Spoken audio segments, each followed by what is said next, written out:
Hey guys, how are you all? Welcome back to my channel. Today we will see what if female Naruto fall in love with her student. If you enjoy, then please like, share and do comments. Hee hee hee, if this doesn't get their attention, nothing will. Hee hee hee. A goggled blonde-haired girl was giggling to herself as she hung from a flimsy rope off the famous Hokage monument, a mountain with effigies of the past Hokages. Hokage-sama. Hiruzen Sarutobi flinched at the loudness of the voice, trying to get his attention, and incidentally messed up his calligraphy stroke, making the almost perfect scroll he was working on look like a man with seizures was working on it. Yes? What is it? Naruto up to some new shenanigans, I presume? The two assistants nodded, confirming Sarutobi's suspicion. That little succubus is graffitiing the Hokage monument, your honored predecessors. In PAINT. Another assistant screamed as Sarutobi donned his Hokage robe and hat. It is just me, or am I the only Hokage who ever wore this outfit regularly? Sarutobi thought absently as he walked to where a small crowd was gathering, watching as the 13-year-old was giggling to herself. She turned to the onlookers and pulled up her goggles, revealing her lovely blue eyes, which were full of mischief. Suckers. Losers. You all don't have what it takes to do something this badass. Bow before the queen. How dare you? Some of the villagers were yelling as the Hokage walked up, shortly followed by Iruka, who arrived in a puff of smoke. Hokage-sama, I apologize profusely. Oh, is that you, Iruka? Didn't notice you show up. Take care of Naruto, will you please? You seem to be the only one that can actually catch her. Iruka took a deep breath and screamed at Naruto, who had turned back to her painting, not noticing the academy teacher's arrival. What do you think you're doing, you idiot? Get down there and get back to class. The sheer volume of Iruka's voice carried over to where Naruto was tethered and nearly made her fall. Oh shit, Iruka-sensei? Shit. I'm so screwed. Or maybe not, hee hee hee. Naruto pulled out a kunai she had in a pouch on her sandal and cut the rope holding her up, allowing her to land on the roof of the observation booth below the monument and take off into the village, making Iruka sigh. Why can't she be like the other girls in class? He thought before bowing to the Hokage and taking off after his wayward student, 3 other Chunin following behind. 45 minutes, we had to chase you for 45 minutes, Naruto. Urkua said as he dragged his tied-up student back to their academy classroom. Naruto sat there in front of everyone, tied up and matching Iruka's angry glare with one of her own. Most of the class was expecting lightning to shoot from each their eyes and connect. They were glaring at each other so hard. Tomorrow all of your classmates will pass the final and graduate from the Ninja Academy. But the last 2 times this day came around, you flunked every course you'd taken but the taijutsu portion. So you choose now for your stupid tricks? You moron. Naruto just looked away from him and sighed as if she had done this 1,000 times. Which wasn't far from the truth. Sir, yes, sir. Iruka's eye twitched at the blatant disrespect his student was showing, and he noticed the other students were giving him funny looks. Today in class we'll be having a pop henge quiz thanks to our local knuckle-headed blonde. Hey, not you Yamanaka Ino, I was referring to Naruto. All you all have to do is conjure a form that looks like me. Now line up. Iruka untied Naruto and allowed her to get in line with the rest of her classmates. Some of them grumbled, but a growl from Naruto shut them up. It was known throughout the village that Naruto had a vicious short temper and was seen a mini Tsunade due to her Herculean strength. Right, well done. Next up, Uzumaki. This is all your fault, Naruto. Someone yelled from the back. Naruto cracked her knuckles and looked towards where the voice came from. Eat me. Naruto, Langage. Yeah. Well, here goes nothing. She placed her hands into the ram handseal and drew chakra from within herself. Some of it even became visible, much to Iruka's amazement. Henge. A cloud of smoke covered Naruto's body, and from the smoke emerged a much older nude woman with red hair and green eyes, making not only Iruka but most of the male students rocket backwards from nosebleeds. Naruto was on the ground in her normal 13-year-old form, laughing, her legs kicking back and forth. I can't believe I got you, Iruka-sensei. I call that one my why just to. Don't remember where I got the girl from, but still good enough for now. Ha ha ha ha. How big of an idiot are you? Iruka screamed. His big head jutsu was now in effect, making most of the other students cover their ears from the sheer volume, while Naruto's pigtails were being blown back. You waste all your time and talent inventing these stupid tricks. Iruka dismissed the class and grabbed Naruto by her ear, dragging her to the Hokage monument where a bucket of soapy water was waiting. About 2 hours had passed and Naruto had only finished cleaning the paint off the first and second Hokage's face. The sooner you get done, the sooner you can go home. Naruto looked up at Iruka and he could see she was upset. Not temper tantrum upset, but actually pissed upset. So? Not like I got anyone fucking waiting at home for me. Naruto went back to scrubbing the paint off and Iruka could hear her grumbling and growling as she scrubbed harder. Language, young lady, Naruto. What now? Her canines, which were longer than a normal person's, were showing as she bared her teeth at Iruka, who sighed knowing he hit a soft spot with her and needed to make it up somehow. How about this? You finish and I'll buy you a bowl of ramen. A bowl of ramen. Iruka noticed her face light up with joy as she jumped up and screamed. Now that's fucking motivation. Hell yeah. Language, young lady. Iruka made up his mind at that point. He never, ever wanted a daughter. Iruka watched with amazement as Naruto slurped up whole mouthfuls of noodles. Unlike most of the other girls in class, Naruto wasn't into the whole diet fad thing, for that Iruka was silently glad for. They did more harm than good. Naruto? She turned to face him, a large amount of noodles hanging from her mouth which she immediately slurped up, licking up any leftover broth that was on her lips. Why of all places would you choose to deface the Hokage monument? I mean, you know who they are, right? Naruto gave him a look that said duh, making Naruto regret asking the question. Of course, to inherit the Hokage name you have to be the best shinobi in the village, the creme de la creme. It was the fourth Hokage who defeated the demon fox while the first Hokage built the village. Okay then, why, knowing all that, did you do it? Because. Naruto finished her noodles and lifted the bowl to her lips, chugging the broth down. A meal like this was always welcome and she made sure to finish everything. One day, I'm gonna be the first female Hokage. Naruto stood on her stool with one foot up on the counter, pointing her chopsticks at Iruka. I'm gonna surpass every one of them. And when that happens, people will have to give me some damn respect at last. Langua, oh, why'd I even bother? Iruka noticed that Naruto was giving him the puppy dog eyes, meaning she wanted something from him.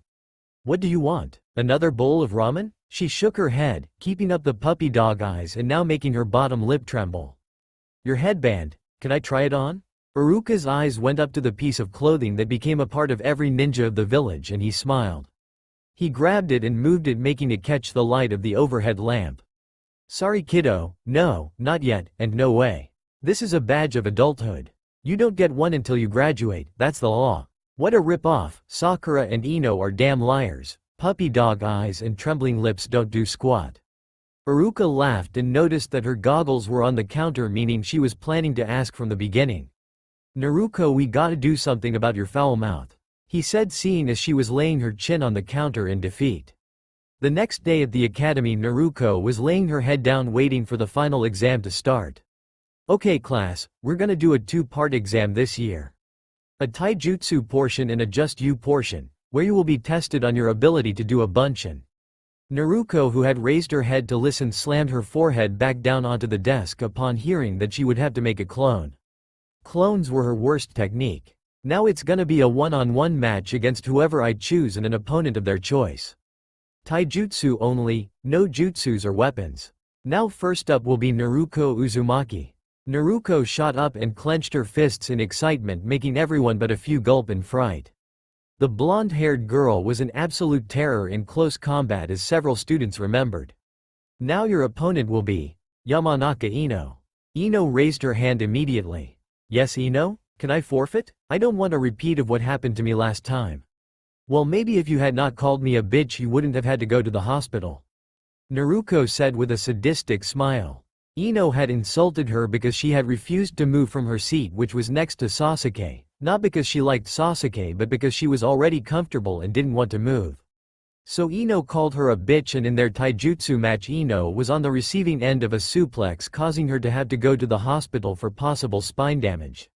Naruto was infamous in her class for finishing her fights with those types of moves. What? So no one is gonna fight me? And you call yourselves ninja? I'll fight her sensei, came a voice from the back, making everyone turn around and see Sasuke looking dead at Naruto, who smiled back. Are you sure Sasuke? Iruka asked, knowing full well the Uchiha was one of the few who could go against the blonde and come out okay. Sasuke merely nodded and stood up. Oi Iruka-sensei, maybe you should have them have the match outside. Remember what happened the last time those two fought inside? Shikamaru said. For most of the class that was the most they had heard him say all year, but they all knew why he decided to speak up. The last time Sasuke and Naruto sparred in the classroom, a desk had landed on Shikamaru, who was sleeping. Surprisingly, that wasn't the worst thing to happen. Okay, how about we skip the taijutsu portion and move to the just you portion of the test? Naruto, come with me to take your jutsu test. Naruto's mood went from okay to bad as she was hoping to get rid of some test anxiety with a good spar. Sasuke may have been an asshole in her eyes, but damn if he wasn't a great sparring partner. Only Lee was better, but since he had graduated the year before, Naruto was out of luck. Okay Naruto, I need you to make at least 3 clones. Naruto was nervous. For some reason she could never do a proper clone, so she hoped against hope that this time would be different. Naruto focused her chakra and a poof of smoke appeared next to her, revealing a sickly-looking clone that was begging for death. Naruto was horrified while Iruka sighed, knowing that despite all appearances Naruto actually did try her best. Naruto, you fail. Iruka-sensei, this is her 3rd time and she did manage a clone, even if it was flawed.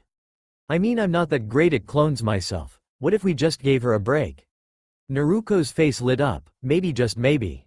The answer is no, Mizuki. Well, so much for that. Every student has to make 3 clones. Naruto only made 1 and the poor thing is begging to be killed for crying out loud. As much as I'd like to, I can't pass her. Naruto was upset and walked towards the door. You don't have to talk about me like I'm not here. Naruto closed the door with such force the wall the door frame was on shook and the glass window of the door shattered. Naruto watched as those kids who graduated were showered with praise by their parents and congratulated by the Hokage while she sat on the swing, which had become somewhat of a retreat for her. She noticed 2 women whispering and looking in her direction. It didn't take a genius to figure out they were talking about her. Naruto growled and got off the swing and punched the tree the swing was attached to. But what Naruto considered a tap, a taijutsu specialist would consider a haymaker punch, as the tree now had a large hole in it. While this happened, the Hokage and Iruka watched, seemingly ignoring everything else around them. Iruka, could I have a word later?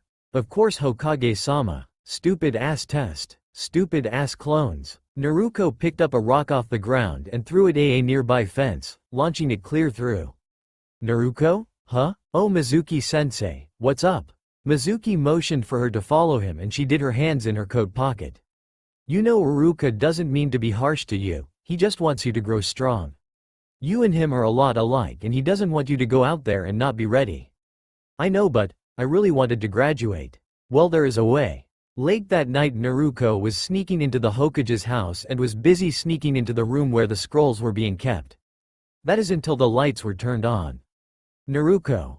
What are you doing in house in the middle of the night?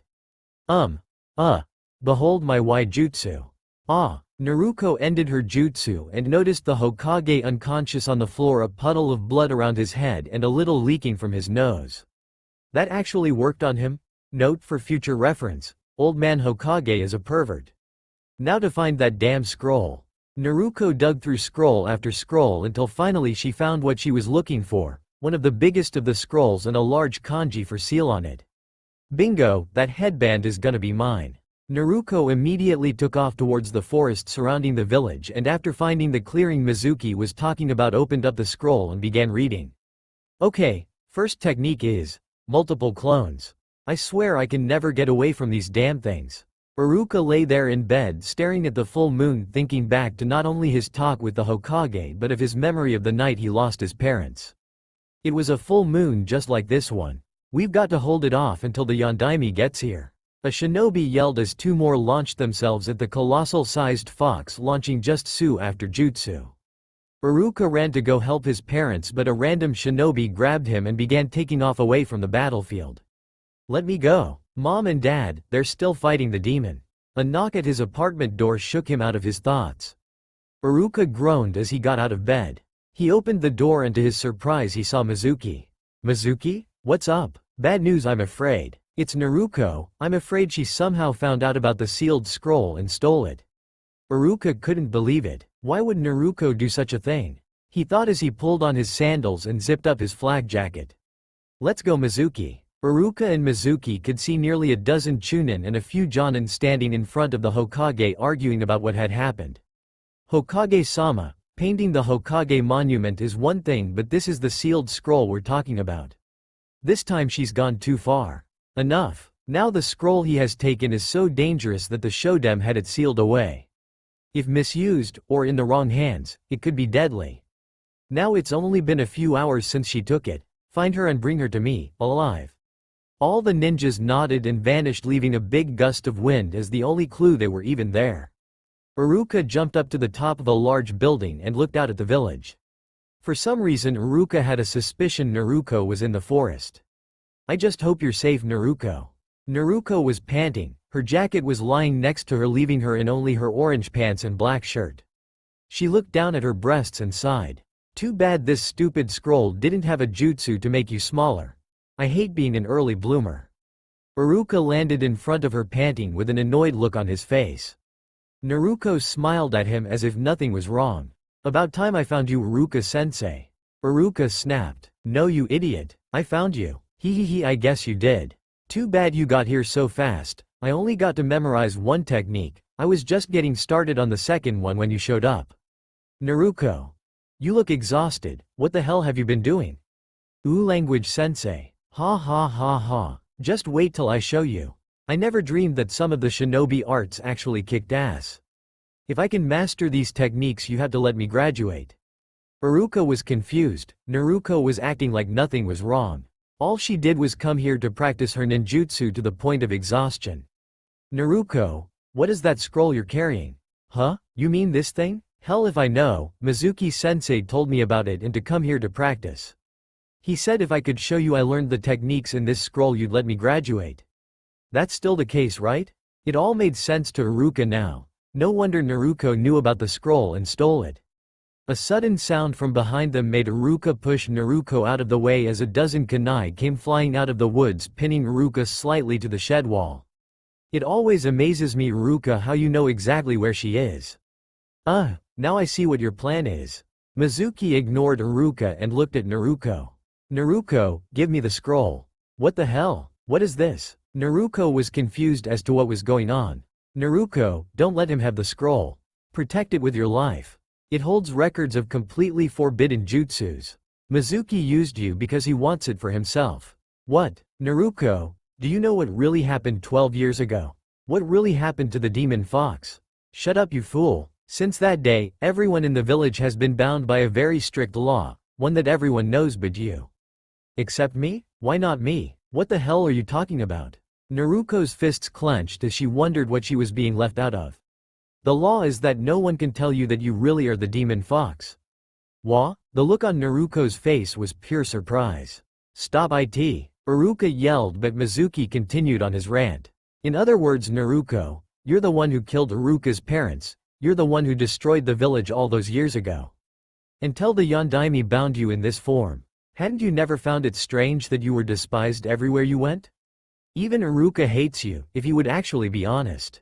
Iruka could only watch as Naruto's eyes filled with tears. He realized all the pranks, everything she did was just for attention, all of it was to hide her pain and loneliness. Neither Naruto or Iruka noticed Mizuki pulling the large shuriken from his back and launching until it was almost too late. Naruto looked up and noticed a crying Iruka hovering over her, the large shuriken now in his back. Iruka-sensei. Why? Naruto, you and I are the same. When my parents died I was so lonely. I became like you, the class clown. Anything to attract attention. Being the class clown was better than being a nobody. It hurts so much. I know that, Naruto. I was always hard on you, always scolding, yelling. Had I been a better teacher, maybe neither of us would have come to this. Forgive me. Naruto took off deeper into the forest, leaving both Chunin behind. Too bad, now it seems she's gonna use the scroll to take her revenge on the village. Did you see her eyes? The eyes of a demon. Hell hath no fury like a woman scorned. You don't know anything about her. I don't need to know shit about her to kill the bitch. It's the scroll I want, I'll deal with you later. Naruto was jumping from branch to branch, moving away from the two Chunin as fast as possible. Some movement to her left caught her attention and she could see it was Iruka. "Naruto, give me the scroll, it's what Mizuki wants." As Iruka jumped to get closer to Naruto lashed out with the scroll, slamming Iruka away. Iruka looked at Naruto and vanished in a puff of smoke, revealing Iruka was really Mizuki in a henge. "How did you know I wasn't Iruka?" Naruto smiled before vanishing, revealing the real Iruka. "Because I am. Why do you try to stop me, Iruka? That thing killed your parents. What happens if we let it live? For one, the scroll won't be in the hands of a scumbag like you." "Fool, Naruto and I are the same. I could use the scroll to gain limitless power and the beast within her hungers for the kind of strength. How can you not hate that?" "Because I don't, I hate the fox, but not the girl it is sealed in. While she may annoy me sometimes, I have nothing but respect for her.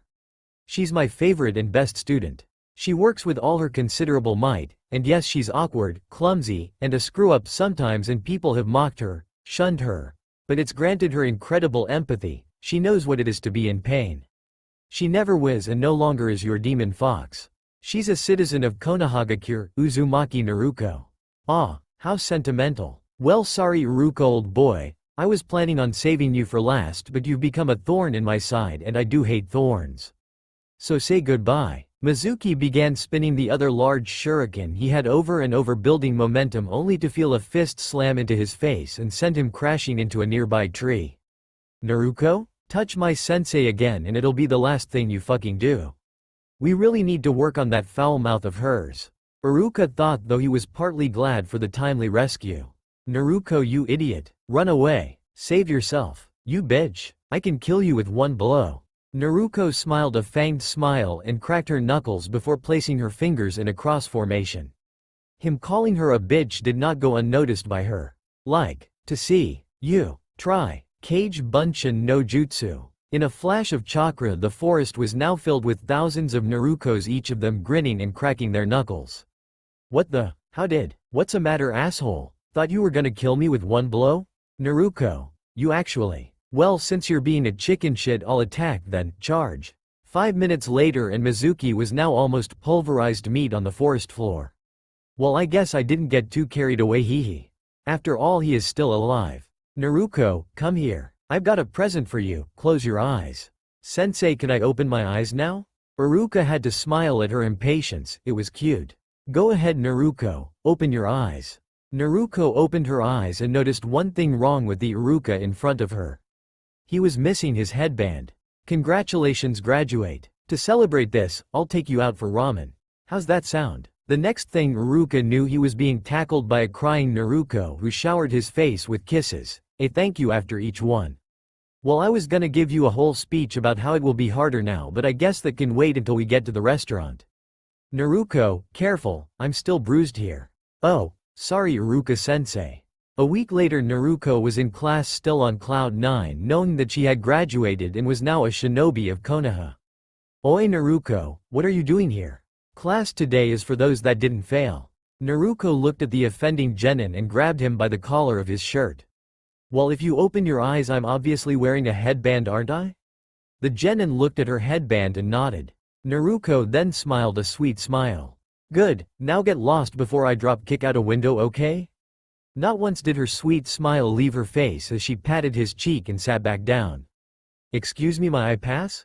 Naruto ignored her, knowing exactly what she wanted. It was always fun to mess with the Uchiha fan club members. "Naruto, move it. I'm trying to get around you." Naruto sent a death glare at Sakura, who took a small step back from the blonde's burning gaze. "Piss off, bubblegum. I'm comfy and my ass ain't moving. Maybe when you move from a training bra to a real bra size, I'll move." With every word Naruto said, Sakura's temper was flaring. Naruto immediately got up and got nose to nose with Sakura, who gulped at the look the blonde was giving her. "Want to make something of it?" Sakura decided it wasn't worth it and shook her head no, which caused Naruto's face to go to a cheerful smile. "Good, now had you asked nicely the second time, I might have actually moved, but seeing as you didn't, shove off." Sakura immediately sat in an empty seat on the opposite end of the room while Naruto leaned to put her face near Sasuke. "Yes? What do you want, loser? What the hell does everyone see in you?" Naruto looked at him with squinted eyes as she tried to find just what was it that had all the girls fighting for him. Sakura was upset. Every time she tried to get to class early so she could sit next to her Sasuke-kun, Naruto was always there. When asked about it, Naruto claimed that she wanted the window seat, but the asshole kept taking it, so she sat next to him. Naruto's pet name of Sasuke didn't go over so well with 99% of the female population in the class. She could see Naruto bugging Sasuke again and decided to do something about it this time. So in her anger she grabbed a random textbook and chucked it at Naruto. Said book collided against the back of Naruto's head, which caused her face to slam into Sasuke's face, making the two biggest rivals, other than Sakura and Ino, end up sharing their first kiss together, much to the shock of all but one female in the class and to the surprise of every male. As soon as the two pulled away from each other, Naruto grabbed Sasuke by his collar and pulled him close, angry fire burning in her eyes as she bared her fangs at the last Uchiha. "That was my first kiss, you asshole." Sasuke gave her the same stone-faced look he always had, though she could see he was slightly angry as well. "If it makes you feel any better, it was mine too, and I'd take it back if I could." Most of the girls in the class were shocked and outraged that Naruto had stolen Sasuke's first kiss, but due to their fear of her strength they couldn't do much. Naruto drew back her fist and most of the girls flinched, and most of the guys began to wonder if Naruto was gonna kill Sasuke.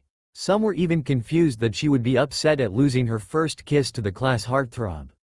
"It'll never happen again, agreed?" She still had her fangs bared at him as she growled this at him. Sasuke merely nodded his head. "Agreed." Naruto let go of Sasuke and put back on her innocent smile. "Good, now that that's settled. Sakura, I believe I have your textbook. Now how would you like me to return it to you? Would you like me to shove it down your throat or up your ass?" "Naruto, whatever you're planning on doing with that textbook, put it down. I have an important speech to give." Naruto simply sighed at losing her chance to get revenge. "Yes, Iruka-sensei. Okay then, now I'm going to be assigning you all into 3-man cells, each of which will be taught by a Jonin-sensei. Now each cell has been selected by yours truly to be balanced and equal." After 6 cells, Naruto began playing with a paper shuriken she had made since they couldn't use their real shuriken in the academy. While Iruka was one of her favorite people in the village besides Old Man Hokage, his crazy grandson Konohamaru, and the ramen stand owners, he could get boring at times, and this was one of those times. Next, Cell 7 with Uzumaki Naruto, Uchiha Sasuke, and Haruno Sakura. Sakura was torn. On one hand she was with her crush Sasuke, but on the other she was with that psycho bitch Naruto who had yet to get her back for throwing a book at her. So Sakura did nothing but quietly pump her fist in knowing that Sasuke was hers, and since Naruto hated Sasuke she wouldn't have to worry about the crazy blonde being after him as well. Both Sasuke and Naruto looked at each other and for a few seconds studied each other. Both knew the other was a good fighter, but other than that they really didn't know anything about the other at all besides the obvious things like being orphans. Naruto smiled at Sasuke, which made his eyebrow raise in curiosity. "Just don't be too much of asshole, okay Sasuke?" She winked at him, which for some reason made Sasuke uncomfortable. He attributed that to the fact that no less than 10 minutes ago they were kissing. "Whatever, just don't drag me down and be too much of a bitch." Naruto smiled, then poked his side with her nails, making him flinch. Sasuke was glad that's all she did. Whenever on the rare occasions he would call her a bitch, she would poke him, or hit him, with the worst being she almost broke his nose on his desk once. If anyone else called her that, well, Ino was a perfect example of what could happen. "Well, at least Sasuke and Naruto will work out, I hope," Iruka thought before going through the rest of the teams. "Okay, after lunch I'll be introducing you to your Jonin-sensei, until then you're dismissed." "Oh, and Naruto, can I have a word with you?" Naruto walked up to Iruka and was rocking back and forth from the balls of her feet to her heels, showing him she was at least a little excited. "Naruto, I know you and her have some difficulties, but try and get along with Sakura, okay? You guys are on a team now and need to watch out for each other. As long as she doesn't throw another book at me, we'll get along fine, Iruka-sensei. The moment she does that, it's on." Iruka punched the bridge of his nose, knowing that was probably the best it would get. "Okay then, well, here, have some money and take your team out for ramen, on me." Naruto's eyes widened and she jumped up and hugged him again, showering him with thank yous and a kiss on the cheek before running off to find her team. Iruka watched the blonde pigtailed girl run off with a smile on his face. Maybe a daughter wouldn't be such a bad thing. Meanwhile in Naruko's house the Hokage and Hitaki Kakashi her Jonin sensei were doing a walkthrough of her house so Kakashi could learn more about his student. He had already finished Sakura and Sasuke's, now he had to go through the last one. So this is Naruko's house, huh? The Hokage nodded as Kakashi looked around only to see a bunch of drawings of famous ninja in a vertical line with Naruko's picture at the bottom next to Guy's student Lee if he wasn't mistaken. Hokage-sama, what is this? The Hokage smiled, seemed Naruko still kept her ninja growth chart, as she once called it. That is one of Naruko's favorite things in the world. Her ninja growth chart. Her what? Kakashi was confused. Sure, he had heard of regular growth charts, but a ninja version? That was new to him. Allow me to explain. See, Naruko drew a picture of every ninja she considered powerful and put it up on the wall. When she gets more powerful she moves her picture up, showing that she's gained progress, with the Yondaime being the top one and Tsunade being right after him. Naruko must hold Lady Tsunade in high regards then, and it's ironic she considers Sensei to be her top rival. Why am I under Guy? Not really, Naruko just is tired of being called Mini Tsunade, and wishes to prove she's better. Plus, since Tsunade is arguably the most famous kunoichi around, Naruko figures if she defeats Tsunade then people will respect her more when she becomes the first female Hokage. She has a long way to go to reach that goal. But that is where you come in. You being her Jonin sensei will help her to reach that goal. Also, you have Sasuke of the Uchiha clan on your squad and the two of them are rivals, so it should get interesting. Kakashi realized that this assignment could be terrible, but he had an obligation to at least test the three. He then noticed something interesting. Hokage-sama, if Naruko considers Sasuke a rival, why is his picture not up here? I see Itachi's picture and hell even Orochimaru's and Hanzo's, but no Sasuke. The Hokage laughed at this, making Kakashi become even more interested. I asked her that myself once. You know what she said? That until Sasuke activated his Sharingan he wasn't as big a threat as Itachi, meaning he won't be on the list until he does. Naruko knows that a taijutsu user can defeat a Sharingan user using certain techniques. Well, that explains why Guy is one above me. She must have heard of his technique to fight Sharingan users. Well, I think I've gotten enough information. Apparently out of 12 powerful ninja I'm number 5 on her list to surpass. Better go pop that bubble she has of me being not such a threat. Kakashi, don't underestimate her, most who do. Well, they end up like Jiraiya does when he peeped on Tsunade and got caught. That got Kakashi's attention and he decided at that moment that maybe this team would do okay, maybe. Team 7 sat there in the classroom bored out of their minds. Naruko surprisingly got her two teammates to agree to go get some ramen with her, and all in all it was an okay outing. But 2 hours later their sensei had not shown up and everyone, even Iruka, had already left for the day. Needless to say all three were annoyed with this. Aren't Jonin supposed to be punctual? If I was a client this would look very bad for the village. Naruko said, remembering the old man saying that to one of his shinobi when she was younger. Sakura looked at her surprised that she had said such a smart thing. I gotta agree, I mean we're the only ones here. Sakura slumped down into her chair and picked up one of the dozen paper shuriken that Naruko had made out of boredom. Our sensei lost a lot of respect with me, that's for damn sure. What about you, Sasuke? Naruko looked at Sasuke, who hadn't moved from his brooding pose as she liked to call it. I have to agree, She-Hulk, he lost my respect with this stunt. Naruko's eye twitched at being called that. Only Sasuke ever called her that for some reason. Suddenly the door opened and a ninja with his headband covering his eye and a face mask on came in, noticing his three students. One with his hands together, another looking at some paper shurikens, and the last one laying down on the desk. Well, based on my first impression of you three, I hate you. Naruko wondered where she had seen this man before, then it clicked. He was Kakashi, number 5 on her list of ninja to surpass, and the ninja old man Hokage had yelled at one day for being late. Well, I would have thought that lesson on punctuality the Hokage gave you would have been enough, but apparently not. Kakashi wondered what she was talking about and shrugged it off. Meet me on the roof in 5 minutes. He then left the three alone again. Sasuke noticed Sakura get up to leave, but Naruko was still lying down and made no attempt to leave. Aren't you coming, She-Hulk? No, asshole, I'm not. Besides, it took him 2 hours to get here. It'll probably take him another 2 to get to the roof. Sasuke had to smile at that.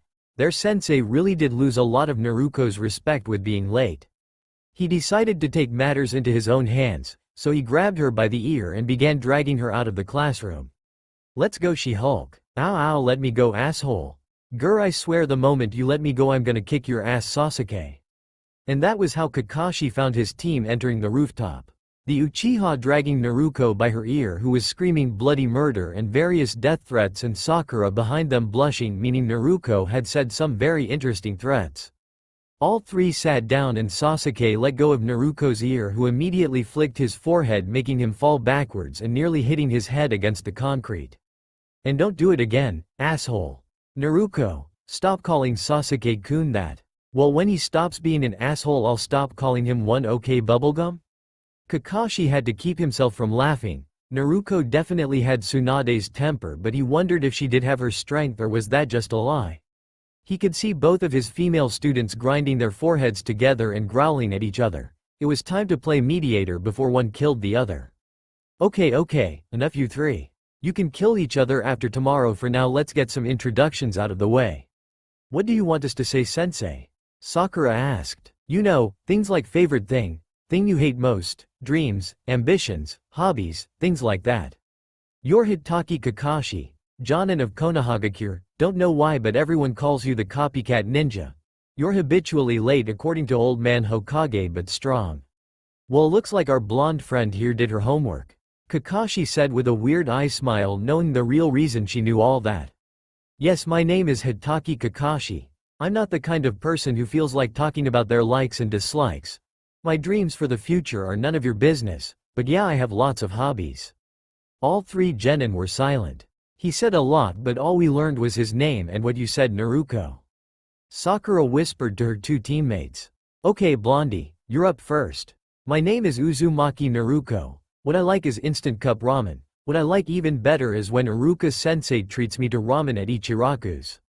And I also like a good spar, but since my favorite sparring partner graduated last year I'm stuck with asshole here as my favorite sparring partner," she said, jabbing her thumb in Sasuke's direction. Kakashi was surprised at hearing the blonde so callously called Sasuke an asshole. As far as he knew, majority of the girls that age had a thing for the last Uchiha. Guess that wasn't completely true. He did wonder who her previous favorite sparring partner was, then remembered that her picture was next to Rock Lee's currently. He didn't want to assume, but he figured that's who she was talking about. "What I hate is the 3-minute wait for the damn ramen to cook and being called a bitch or mini Tsunade grr." Kakashi had to chuckle a bit at that one, but it seemed she had not much on her mind besides ramen. "My dream is to one day be the first female Hokage, then all the villagers will have to acknowledge my existence at last, and maybe just one day find a nice guy and get married, but I'm doubting that one will happen anytime soon." Well, she certainly has high goals, though that last one her voice seemed to sadden a lot. "My hobbies are fighting and pranks, I guess." "I see, alright Uchiha, you're up." "My name is Uchiha Sasuke. There are plenty of things I hate and I don't like that many things. I don't have a dream, I have an ambition, to restore my clan and to kill a certain person." "He's so cool," Sakura thought while blushing. "He really needs to lighten up, maybe a spar will cheer him up." Naruto thought while absently chewing on her thumb. "I suspected as much. Need to work on that. And finally Bubblegum, as your teammate so nicely called you." Sakura glared at both Naruto and Kakashi before speaking. "I am Haruno Sakura. My favorite thing is, well, it's a boy, I'll say as much. My dream is blush, asterisk. Something you dislike? I hate, Naruto. Hate you too, Bubblegum," Naruto said while cleaning out her ear with her pinky. "My hobbies are blush asterisk." Kakashi noticed that this was one of the fangirls he had heard about. Seems besides Naruto, young girls are more interested in love than being shinobi. "Well, we'll see if we can work on that." "Okay then, I sure we all understand each other, we'll start training tomorrow." "'Bout damn time," Naruto said, and Kakashi noticed that the blonde had quite a sailor's mouth on her. That was another thing to add to the list of things to work on with this team, assuming they passed his test. "Well, our first assignment involves just us of Team 7. It'll be a survival exercise. Not to sound stupid, but didn't we already do enough of those in the academy?" Sakura said while raising her hand. "It won't be like your typical survival course, as this time you'll have to survive against me." I will warn you though, out of the 27 of you that graduated, only 9 will become actual genin. The rest will go back to the academy for extra training. The test I'm gonna have you do has a 66% failure rate. Okay, so all we gotta do is kick your ass? That's already on my list of things to do for being 2 hours late, so this should be simple with 2 others helping me. Kakashi had to sigh. He was hoping to frighten them, but Naruto ruined it. He noticed Sakura was a little frightened while Sasuke was still stone-faced. Here, the details of your assignment are on this handout. Memorize it, and don't be late. And here I was about to tell you the same thing, Naruto said, her voice full of sarcasm, making Kakashi sigh again. Ah, damn it. It's all in kanji. Guess I can ask old man Hokage or Iruka-sensei to help me. Not my fault no one was around to teach me this. Naruto thought as she pretended to read it. Also, don't eat breakfast, otherwise you'll throw up. Well, I'll see you guys tomorrow. With that, Kakashi vanished in a swirl of leaves. Hey Sasuke, if sensei keeps this up you may lose your title of asshole. Don't know what I'll upgrade you to though. Maybe lackey or minion, don't know yet. Well, see you guys tomorrow. The next morning Naruto got dressed, brushed her hair, and against Kakashi's orders ate a full breakfast. She wasn't about to listen to a guy who looked like a scarecrow already, so why deny her body energy? She noticed Sakura and Sasuke already waiting, but no sign of their sensei, which annoyed her. Surprisingly, he did show up about 10 minutes after she did. Well, now I've set this alarm to go off at noon, which gives you about 2 hours to pass this exercise. He pulled out 2 bells and dangled them. I have here 2 small bells. You will have 2 hours to take them from me before the timer sounds. Anyone who fails doesn't get any lunch. Instead, you'll be tied to one of those 3 tree stumps so I can eat your lunch in front of you. Kakashi heard 2 stomachs growl and noticed the Uchiha and Sakura give him dirty looks while Naruto seemed unaffected. Seems someone is either smarter than she looks or just doesn't do well with authority. All you need is 1 bell, but since there are 2, one of you will be going to the stump and whoever fails first gets sent back to school. You may use whatever tools are at your disposal, and please attack as though you mean to kill me, otherwise you will fail. But sensei, that's dangerous. It's his funeral, Sakura. He wants to get killed, that's fine with me. Only the weak speak loudly. Now let's ignore the dunce and we'll start on my signal. Naruto growled. Her eyes for a brief moment flashed red, which did not go unnoticed by Kakashi as she charged him with a speed that surprised him. She didn't pull out a kunai or anything, she just edged back her fist and swung it at him. In the blink of an eye he appeared behind her and directed her punch to the ground, where it caused a huge crater, making Kakashi whistle. Okay, the rumors are true. She is the second coming of Tsunade, but at her strength just great chakra control, or is the fox behind it? Her eyes did flash red, even if it was only for a split second. Not so fast, Naruto, I didn't say go. But I am glad you came at me with intent to kill. Air crush. You guys may have a chance after all. Now, ready? Go. All 3 genin vanished, making Kakashi take notice that all 3 were good at hiding until he noticed Naruto land in front of him. Well, if it isn't the second coming of Tsunade. I guess we'll start with ninja lesson number 1, taijutsu. Kakashi reached into his pocket and Naruto got her body ready, though she was confused he was pulling out a weapon if he wanted to do hand-to-hand combat with her. It wasn't until he pulled out a book that Naruto's eye twitched. It began to twitch even more when she saw what book it was. Grr, the least you could do is put away the porn and take me seriously. But I have been dying to find out how this story ends. It shouldn't make any difference if I'm reading or not, considering who I'm fighting. Oh, that is. Sasuke has lost his title of asshole. Naruto's eyes flashed red again, which again did not go unnoticed by Kakashi as she charged him. Normally Kakashi would have blocked her hits, but seeing as these were Herculean punches, he decided to dodge them. He dodged several punches and a few kicks and noticed she made sure not to show her back to him that often, probably from facing Guy's mini-clone so many times. But she eventually did show her back to him and he sprung his trap. Why is sensei using the sign of the tiger? That's too advanced a technique to use against her. Sakura thought, and despite the fact she and Naruto never got along, she wasn't about to just let her die. Naruto, get out of there. You'll be killed. Naruto heard a voice from somewhere in the distance, but the main voice that concerned her was the one directly behind her. Too late. Konohagakure village's most secret and most sacred technique. 1,000 years of Naruto turned around and swung her foot at her sensei only to have her foot crush a small log into hundreds of wooden splinters. Out of the corner of her eye she saw Kakashi's foot coming at her and blocked only to be knocked into the river. Kakashi looked at the destroyed log and noticed there was nothing left of the original. Wow. Note to self, don't try to use that technique on her again. If I didn't substitute myself with that log I probably would have been killed. Damn it, damn it, damn it. This is not how it's gonna go down. Grr. Naruto's eyes began to glow red as she remembered Mizuki incident. She was not about to let some scarecrow asshole make a fool out of her.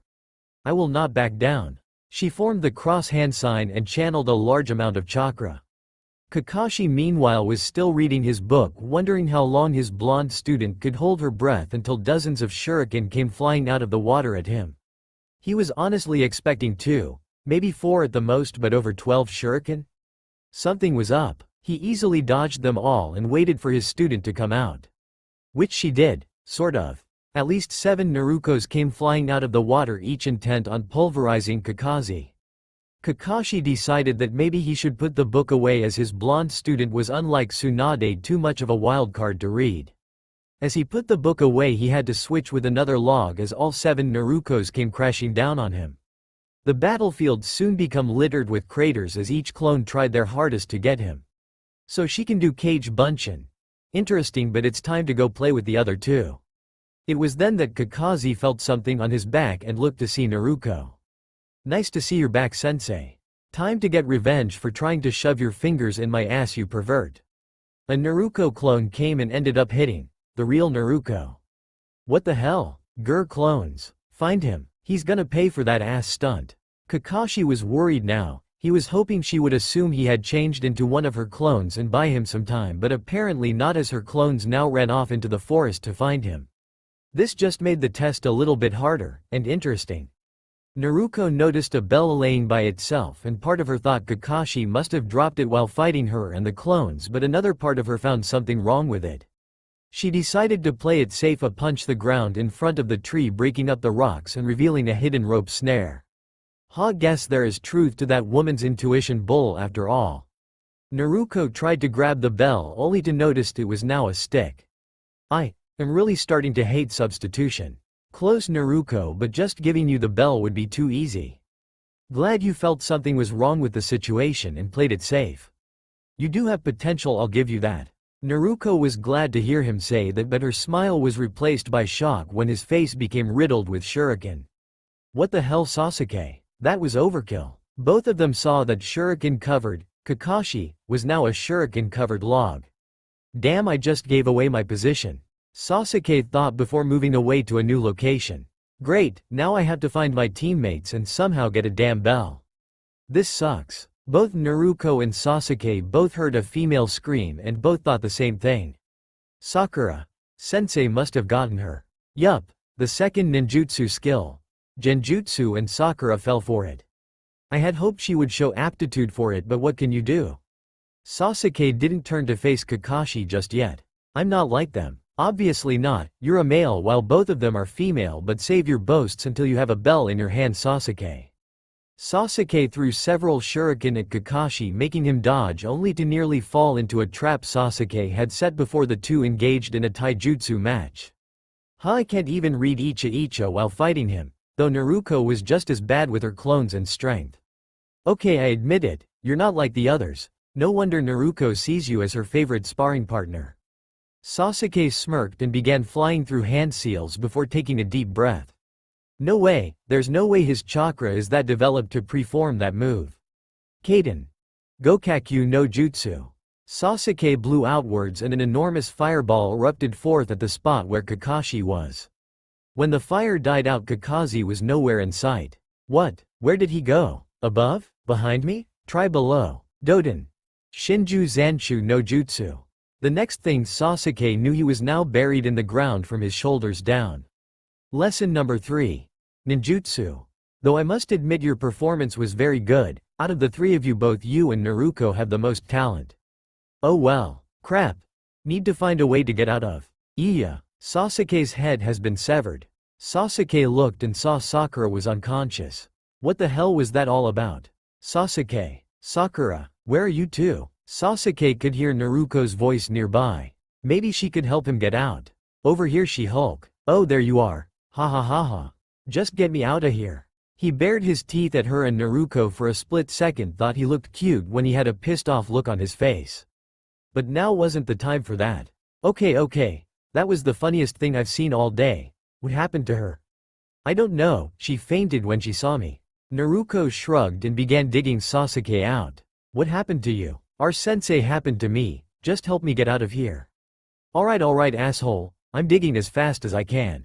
Here, give me your arm. Naruto at that moment forgot how strong she was and ended up pulling Sasuke not only out of the ground but on top of her, leaving him laying between her legs with their faces a mere inch or two from each other.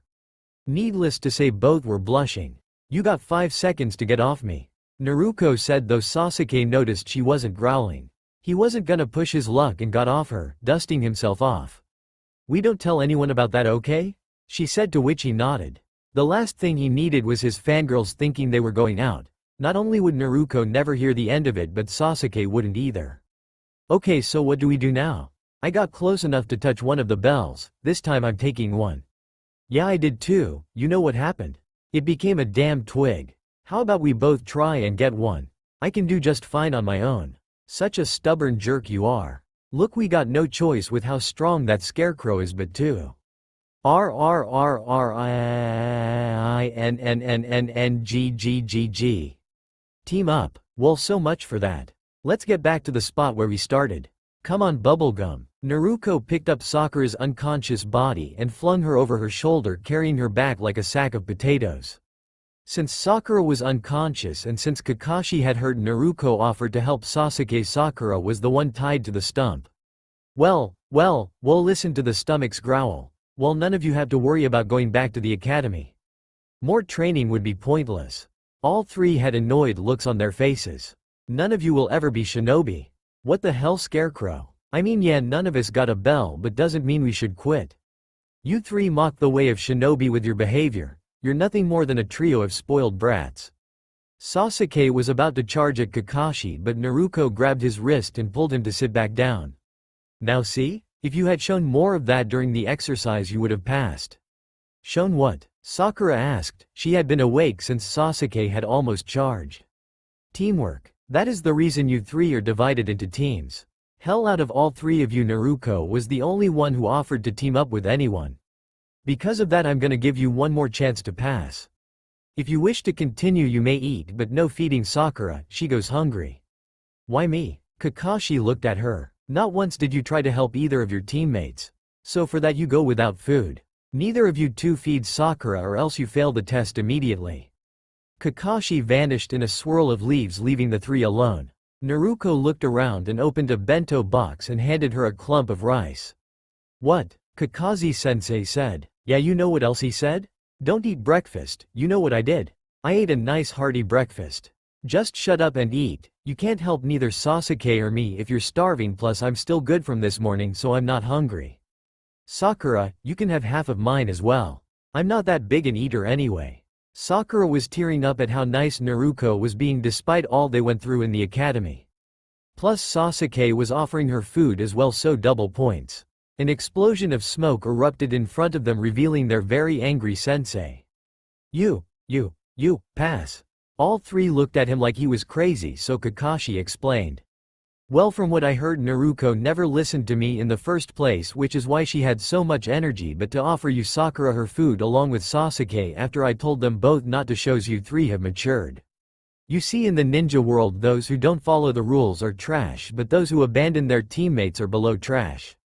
Therefore, seeing as your teammates did not abandon you, Sakura, this exercise is over.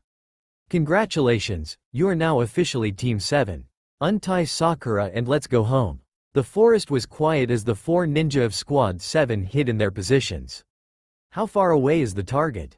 Kakashi said. He could hear his team over his radio link and could instantly tell who was who. 5 meters and closing. How much longer are we gonna wait, damn it? Yup, he could definitely tell who was who. I'm in position. Sasuke was ready. So am I. Now was the time to spring the trap. Go. Me you. The cry of a captured cat was heard all through the forest. Gotcha, you damn fur bag. Don't forget the target has a ribbon on its right ear that says, Torah. Got it, target is confirmed. Good then. Mission. Find the missing pet is completed. Can we change it to mission? Destroy this hellspawned feline? Naruto said after nearly being scratched several times by the, supposedly, ninja-trained cat.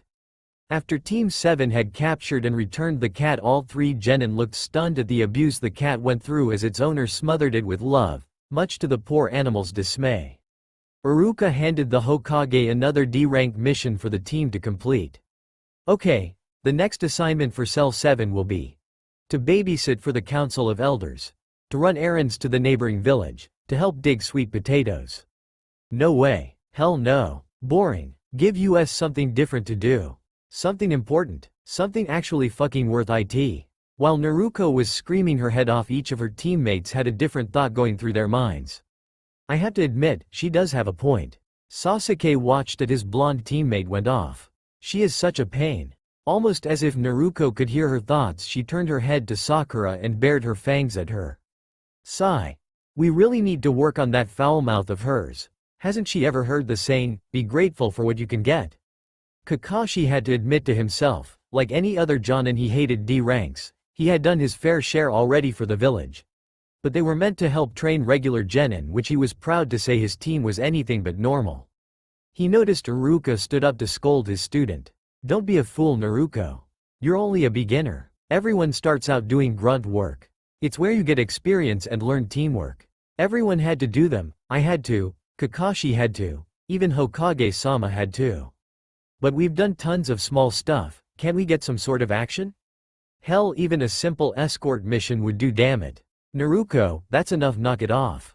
Kakashi bopped his student on top of her head, making her curse yet again, which made Iruka, Kakashi, and the Hokage sigh, knowing that doing something about her foul mouth would be quite the challenge. Sarutobi pulled his pipe out of his mouth and looked at the angry blonde nursing the bump on her head. I guess Naruto needs to be explained just what these duties are. You see, Naruto, every day, our village receives many requests, everything from babysitting to assassination. We take all that and sort them into categories from A to D based on the degree of skill they require. We have also divided the shinobi forces into classes based on their level of their skills. After we of the upper ranks have sorted all the requests, we distribute them to those ninja with the appropriate skill level. And if the ninja in question does the job successfully, then the grateful person they helped pays him a fee. Thus far, Naruto, you and your teammates have only just attained the lowest rank. D ranks are the best you could aspire for. The Hokage, happy with his explanation, looked to see the look of understanding on Naruto's face. Instead, he saw her talking with her squad. Hey, I had pork ramen for lunch yesterday. Do you think I should go for miso ramen today or something else? Are you even listening? I'm sorry, Hokage-sama. Kakashi scratched the back of his head at the awkwardness of being caught not paying attention. Naruto apparently felt none of that awkwardness. I don't want to hear it. All the old perv ever does is apologize and then give me a lecture. It's not fair, damn it. There's more to me than a troublemaking screw-up. Naruto crossed her arms over her chest and pouted. It was always the same. Everyone thinks, oh, it's just Naruto. She'll always be the same mischief-making screw-up of the village. Well, no more of this shit. I'll show them all there is more to Uzumaki Naruto. Kakashi sighed, wondering if he was going to be in trouble for his blonde student's outburst. The girl definitely took after her mother in personality. Which Kakashi didn't know whether to be happy about that or be upset she wasn't calm and collected like her father. Very well, since you put it that way, Naruto. I will permit you to attempt a C-rank mission usually reserved for Chunin ninja. Mischief-making has been her only means of self-expression. The Hokage thought with a smile. He could see Kakashi was stunned at hearing they were being granted a C rank. You will protect a certain individual. Who is it? Some great lord? The daimyo? A princess? Calm down, Naruto, I'll perform the introductions right away. Iruka, please invite him in. The door opened and a tall man above middle age walked in, a bottle of sake in his hand. What's going on here? These are the ninja assigned to protect me? They look like a bunch of snot-nosed brats. Especially the blonde, she's got the face of an imbecile. This is a joke, right? You kids aren't really ninja, are you? Kakashi heard his student growl and grabbed her collar before she could take off. I'll fucking kill him. Wrong, idiot. No killing the old man you're being paid to protect. You sure that girl is a ninja? Do I really have to place my life in her hands? He looked with disbelief towards the Hokage. Kakashi stepped in to defend his student's honor. While she may not look at Tazuna-san, Naruto here has enough physical strength to level this whole building. The Hokage and Kakashi could see Tazuna's eyes widen at hearing this. She certainly has the temper to do so. Sometimes I wonder if Naruto is really Tsunade's daughter and not Kushina's. Kakashi thought as he noticed his student became happy at being praised. Not only that, but I am an elite ninja and will be coming along too. So no worries. Tazuna looked at the blonde girl and didn't know whether to believe the one-eyed ninja. He knew ninjas could do amazing things like breathe fire, walk on walls, and stuff like that, but could that little blonde shrimp really have that much strength? He brushed it off and decided the brats needed to know who they were protecting. I am Tazuna, a world-renowned bridge builder. Until I safely back in my own country, where I'll be working on my next masterpiece, you'll be expected to protect me with your lives. Kakashi turned to his team and smiled at them. Okay team, meet at the south gate in half an hour. Pack for at least a month. At the gate, Naruto was bouncing around with a big smile on her face, making her two teammates look at her with curiosity. Sasuke was the first to speak. Hey She-Hulk, why are you so happy? Naruto looked at him and bounced over to him, her face right next to his, and at that moment Sasuke noticed her cheek was silky smooth while she whispered into his ear. Because asshole, this will be my first time in my life I've ever been out of the village. By the way, you smell nice, what cologne do you use? Naruto. Get away from Sasuke-kun. Naruto looked at Sakura and pulled her eyelid down with her middle finger and stuck her tongue out at the pink-haired ninja, which only further infuriated the girl. To answer your question, She-Hulk, I don't use cologne, it's the body wash I use. Sasuke had to try his hardest not to blush at the closeness between the two only seconds ago. He attributed all his near blushing towards her due to the several awkward incidents the two had had. Her cheek was soft, just like mom's. Sasuke thought while looking at the blonde girl who was pinning one of Sakura's arm behind her back and making her say uncle. After Sakura surrendered, Naruto came up to Sasuke and didn't say anything, she just stared at him. Yee, Sasuke was cut off when two fingers poked his forehead, just like his brother used to do. That's for calling me She-Hulk. You're lucky I'm in a good mood thanks to this mission. Well, I'm glad to see all three of you are ready to go. All three genin turned to see Kakashi with a backpack on along with Tazuna. Let's go already. You sure she's a ninja? Tazuna whispered, to which Kakashi simply nodded. Naruto however heard him. Hey you old bastard, don't mess with ninja. Especially great ones like me. I the cream of the crop. In fact, one day I'm gonna be the first female Hokage. So remember my damn name. Uzumaki Naruto. Tazuna took a sip of his sake, a look of disbelief on his face.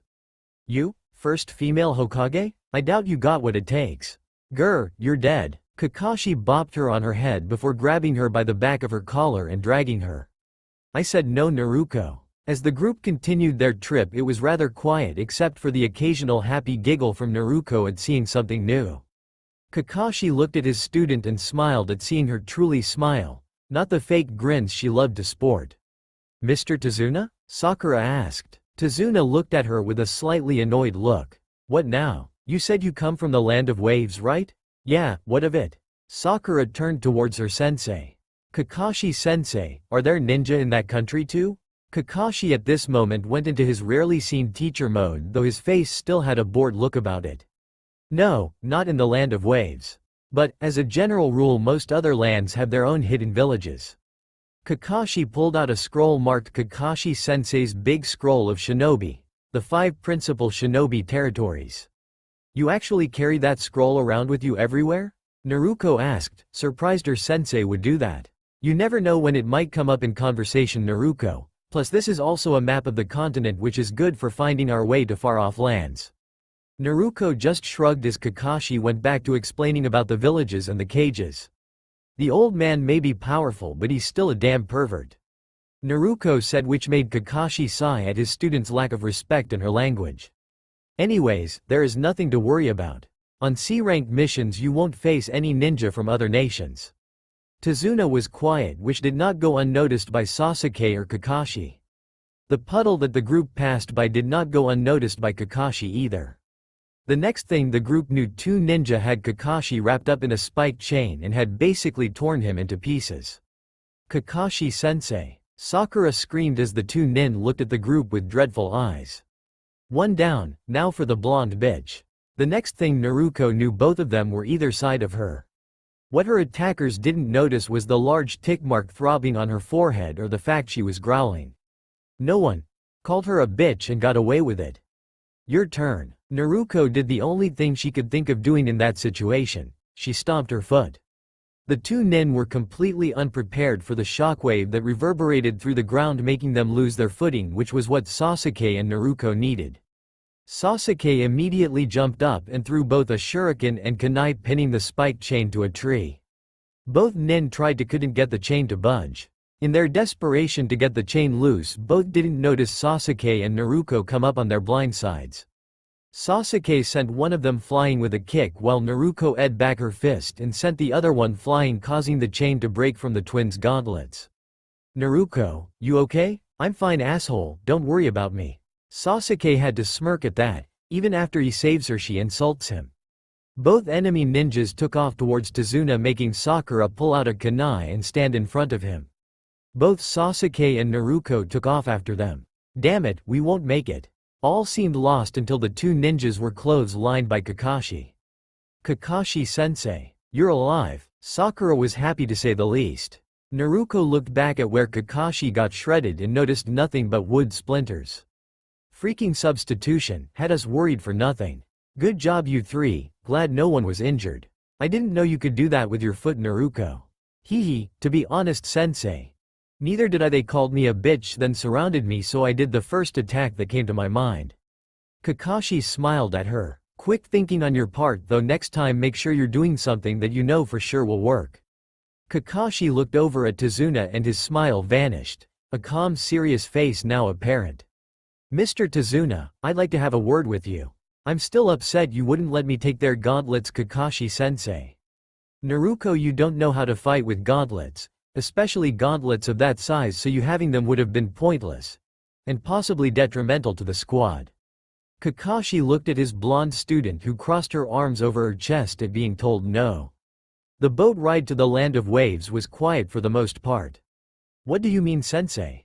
Naruto uses her fists to fight all the time, so wouldn't gauntlets help her? Sakura was honestly curious why Kakashi said no. Sakura, Naruto isn't used to fighting with weights or gauntlets on, so say she did take them and we got into another fight. You think the enemy will wait for her to get used to them?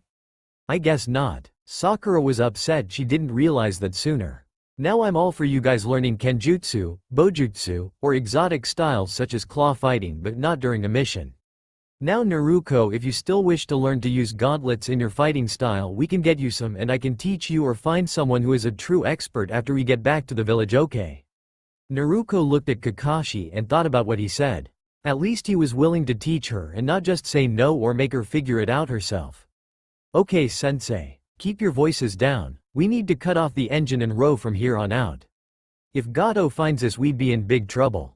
Kakashi remembered the conversation he had earlier with the bridge builder. Flashback. Who is after you, Mr. Tazuna? AC rank mission is for bandits and highwaymen, not against enemy ninja. So out with it. Tazuna sighed before taking off his hat. A very dangerous man is after me, he wants me dead. A very dangerous man? Who? Tazuna sighed again, hoping that after he told the ninja this they would still want to help him. You've probably heard of him, his name is Gato.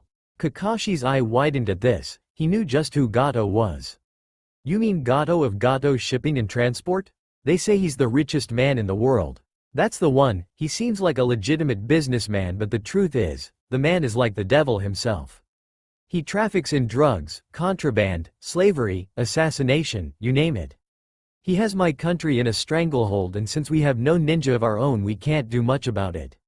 My bridge is the one thing he fears. If it is completed, then Nami no Kuni can not only survive but thrive. So you're Gato's main target because you're the architect and overseer of the bridge. Exactly why Gato wants me dead. Please. Tazuna dropped to his knees, his hat forgotten on the ground next to him. I beg of you, help me, help my country. I only had enough for a C-rank bodyguard, and I have faith you all are strong enough to help me. I'll gladly pay you for an A- rank after the bridge is complete. Just please keep protecting me. I have a daughter and a 10-year-old grandson, I can't leave them. Naruto looked at Kakashi, who seemed to weigh the pros and cons of accepting to continue helping him. Naruto looked at the crying old man and imagined his family. She never had a family, so she knew what it was like to be left alone. She wouldn't let that happen to another. Kakashi-sensei, I'm for helping him. Both Kakashi and Tazuna looked at the blonde, whose face had a determined look on it. You sure about this, Naruto? I've never had a family, so I know what's it like to be left alone to fend for yourself. I'll be damned if I let that happen to someone else. Kakashi smiled under his mask while Tazuna looked at the girl with awe. Maybe she does have what it takes to be Hokage, he thought while wiping the tears from his eyes. Kakashi looked at his other two students and saw they had the same determined look. It seems his squad had made up its mind. Alright, we'll help you. I'll send a notice to the Hokage about the rank change. You'll have a few months to pay the difference.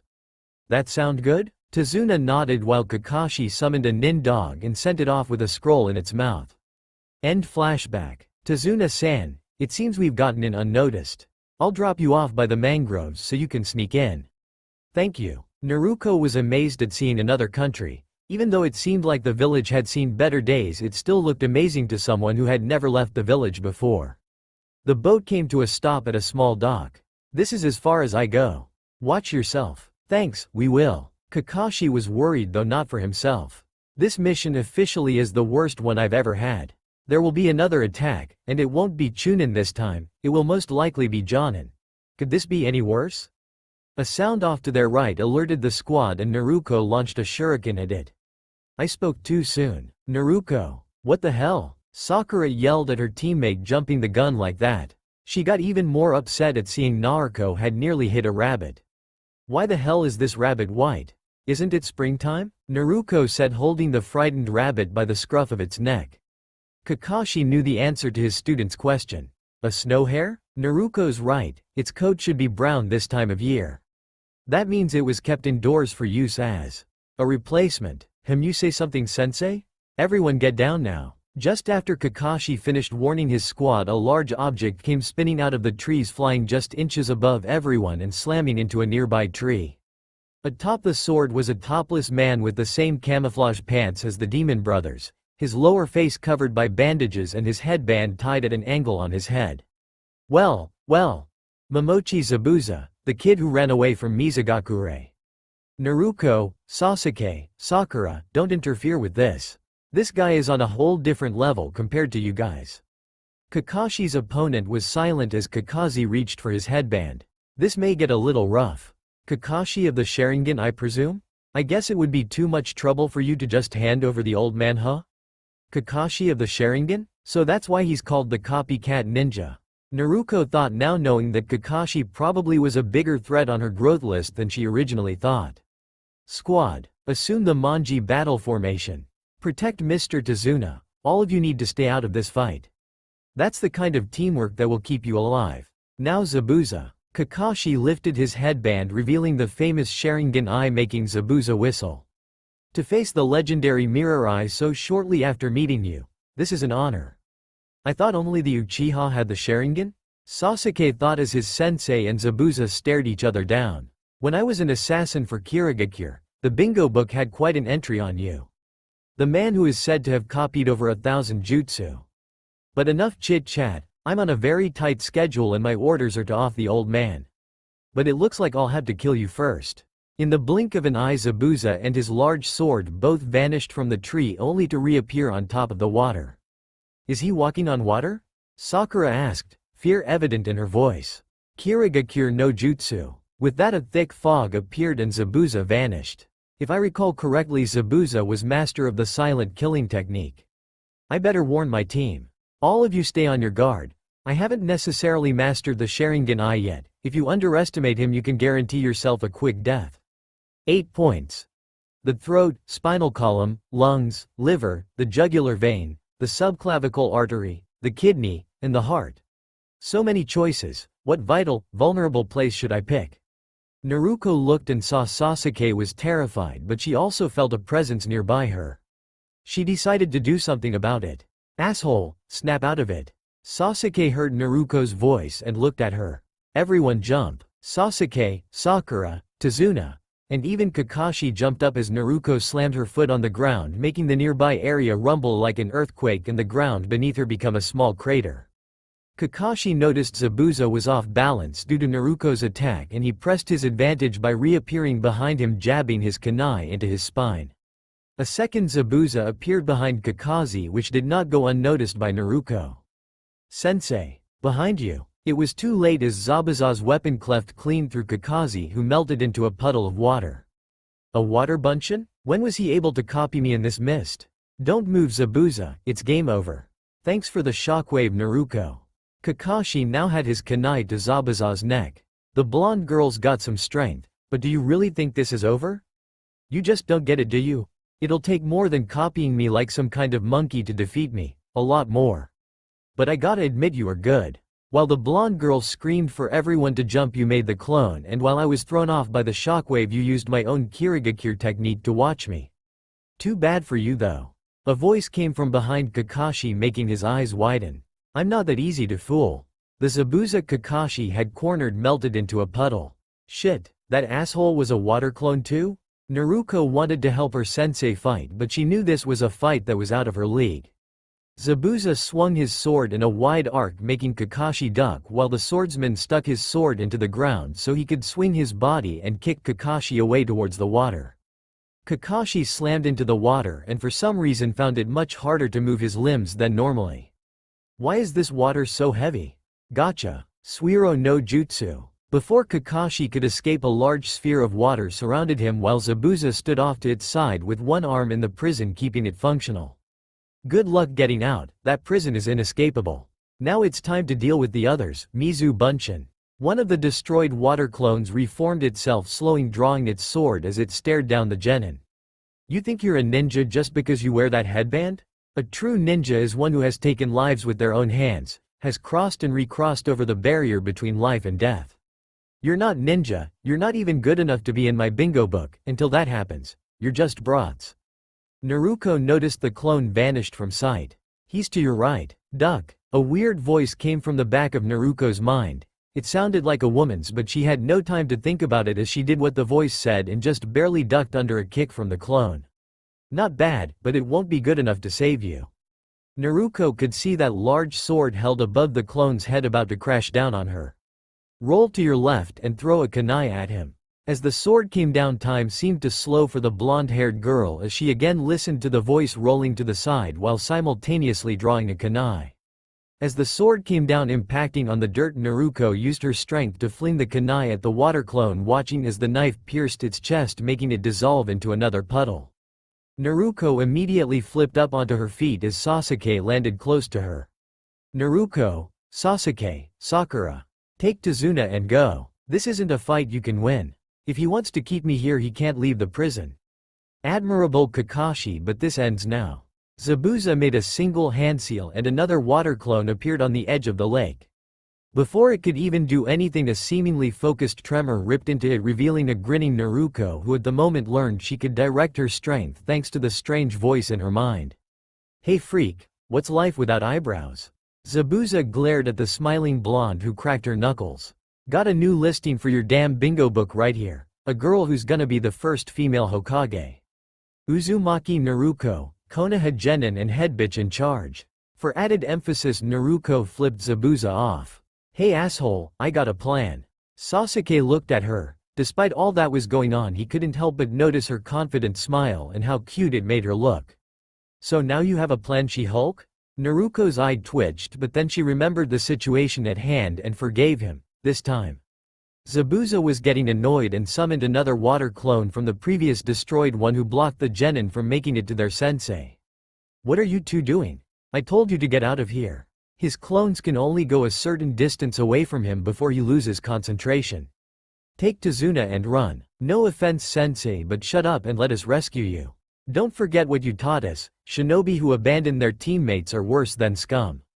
Kakashi had to smile inwardly at his students taking his lesson to heart, but against Zabuza this was suicide. Fools, the clone said. In the blink of an eye, the clone slammed into Sasuke, sending him to the ground and standing over him with a foot on his chest.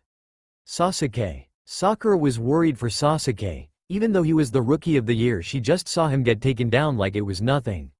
Naruto on the other hand was pissed. Nobody beat up on Sasuke but her. He was her personal punching bag, minion. Hey freak, that's my Uchiha punching bag. Kage Bunshin no Jutsu. Over a dozen clones of Naruto appeared, each with a kunai in hand. Zabuza was impressed that a genin knew such a high chakra cost technique and could use it well. Shadow clones, huh? And quite a lot of them too. All of the clones in Naruto leapt upon the mist assassin hoping to dogpile him into submission, but that plan went to hell as he spun his sword around in an omnidirectional arc around him, destroying the clones and sending Naruto flying. Naruto dug into her pack and withdrew a weapon, hoping that her half-assed plan would work.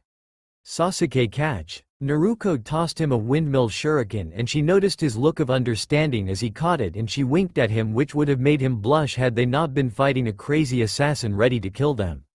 Shuriken are useless against me, the clone said as Sasuke took to the air, launching the projectile with all his might. The clone could only watch as the shuriken went right past him towards the true Zabuza. At least you were smart enough to target the real me, but it won't work, amateur. Zabuza said as he caught it, only to notice a split second later another one just under it. All three genin watched with anticipation as the second shuriken came closer and closer, though their hopes were dashed as the assassin simply jumped over the second one. As I said, still an amateur. Zabuza watched as the Naruto sitting on the ground flipped him off before vanishing in a puff of smoke. A shadow clone? Then where I? Hey asshole. Amateur this. The second shuriken turned out to be the real Naruto, who threw another windmill shuriken at Zabuza, watching with a big grin on her face as he let go of the prison to dodge, and her grin grew even bigger as she saw she had managed to cut his cheek with her projectile. That little bitch. Just as Zabuza was about to launch the shuriken he had caught at her, he noticed it was stopped by something. He turned his head only to come face to face with Kakashi's Sharingan eye. Now Zabuza. It's game over. Kakashi-sensei. Sakura screamed, happy to see her teacher joining the battle once again. Naruto finally surfaced, coughing as she gasped for breath. Naruto, good job, your scheme worked perfectly. You all have matured, I'm proud of you. Thanks sensei. Naruto smiled. Even in the heat of battle she loved being praised. HMPH, so you pissed me off enough that I ended up undoing my jutsu. No Zabuza, it was broken from without, and just so you know, that same trick won't work twice on me.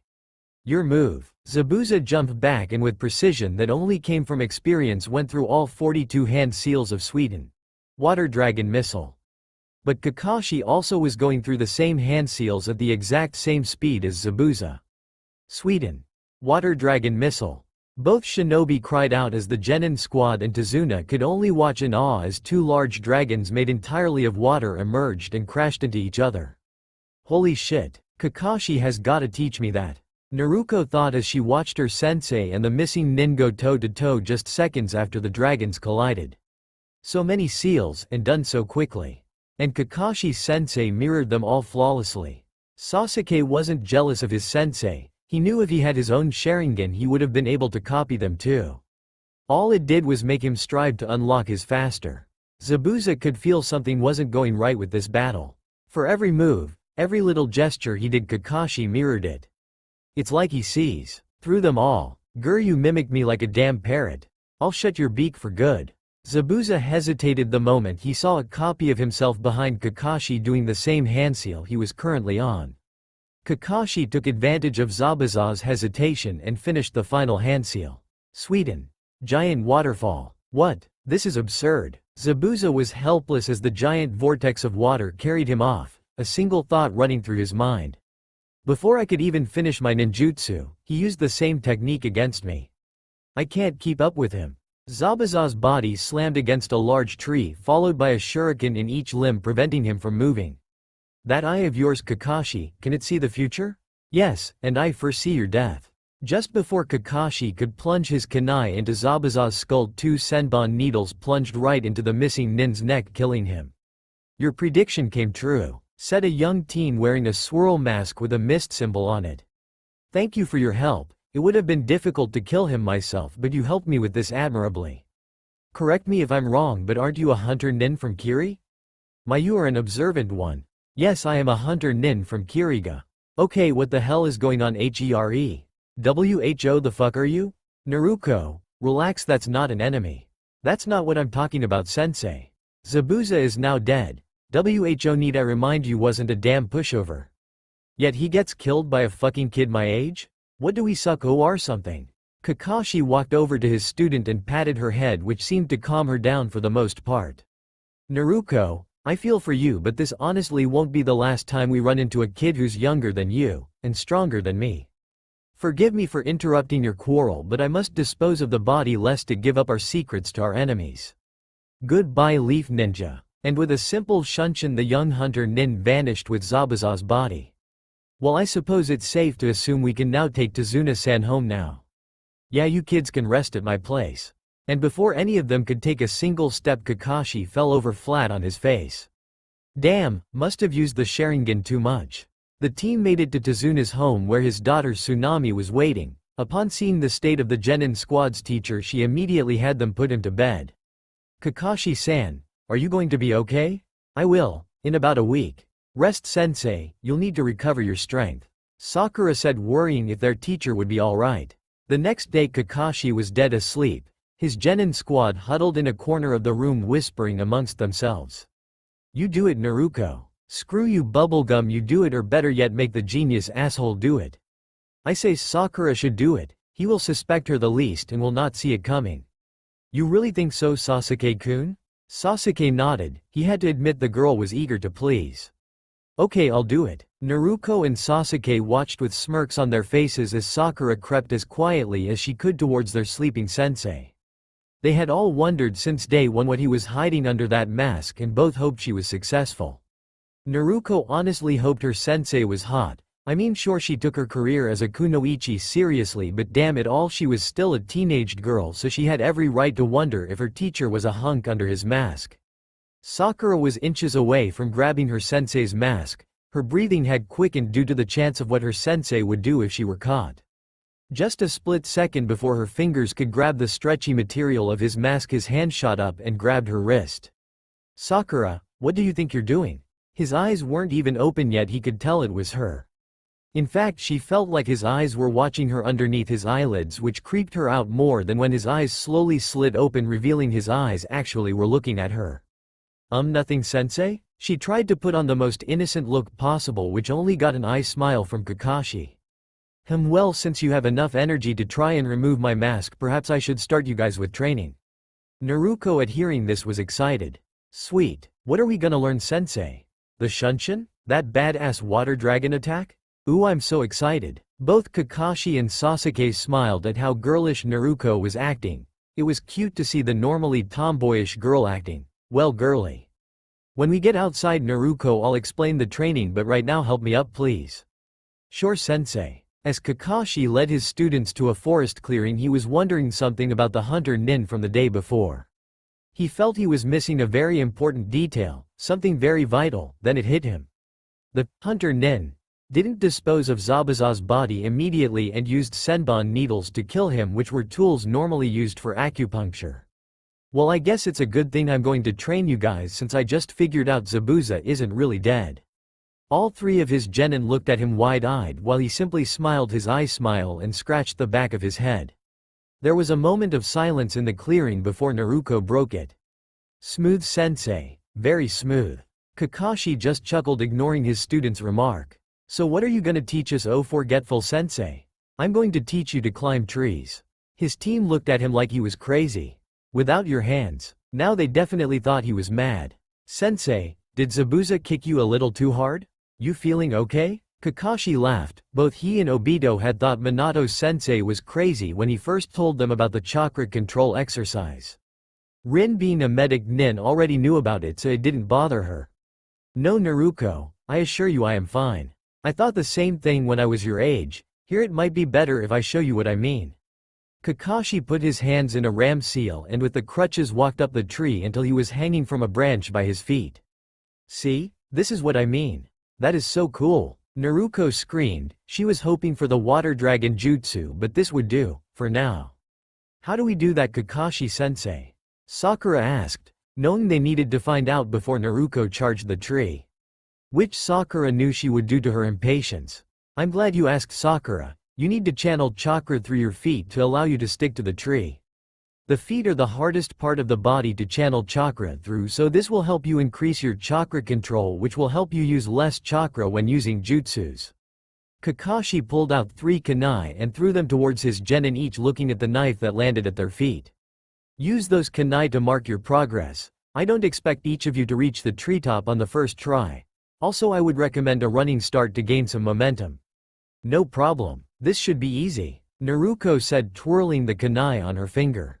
Less talk, more action, Naruto. Naruto nodded and all 3 formed the ram hand seal, the ground around their feet glowing blue from the slightly flaring chakra. Let's fucking do this. I really gotta do something about her foul language. How would Minato-sensei and Kushina-san handle that? Oh right, she's their daughter, they could just simply punish her. Sigh, I never want kids. The genin of Squad 7 took off running towards their respective trees.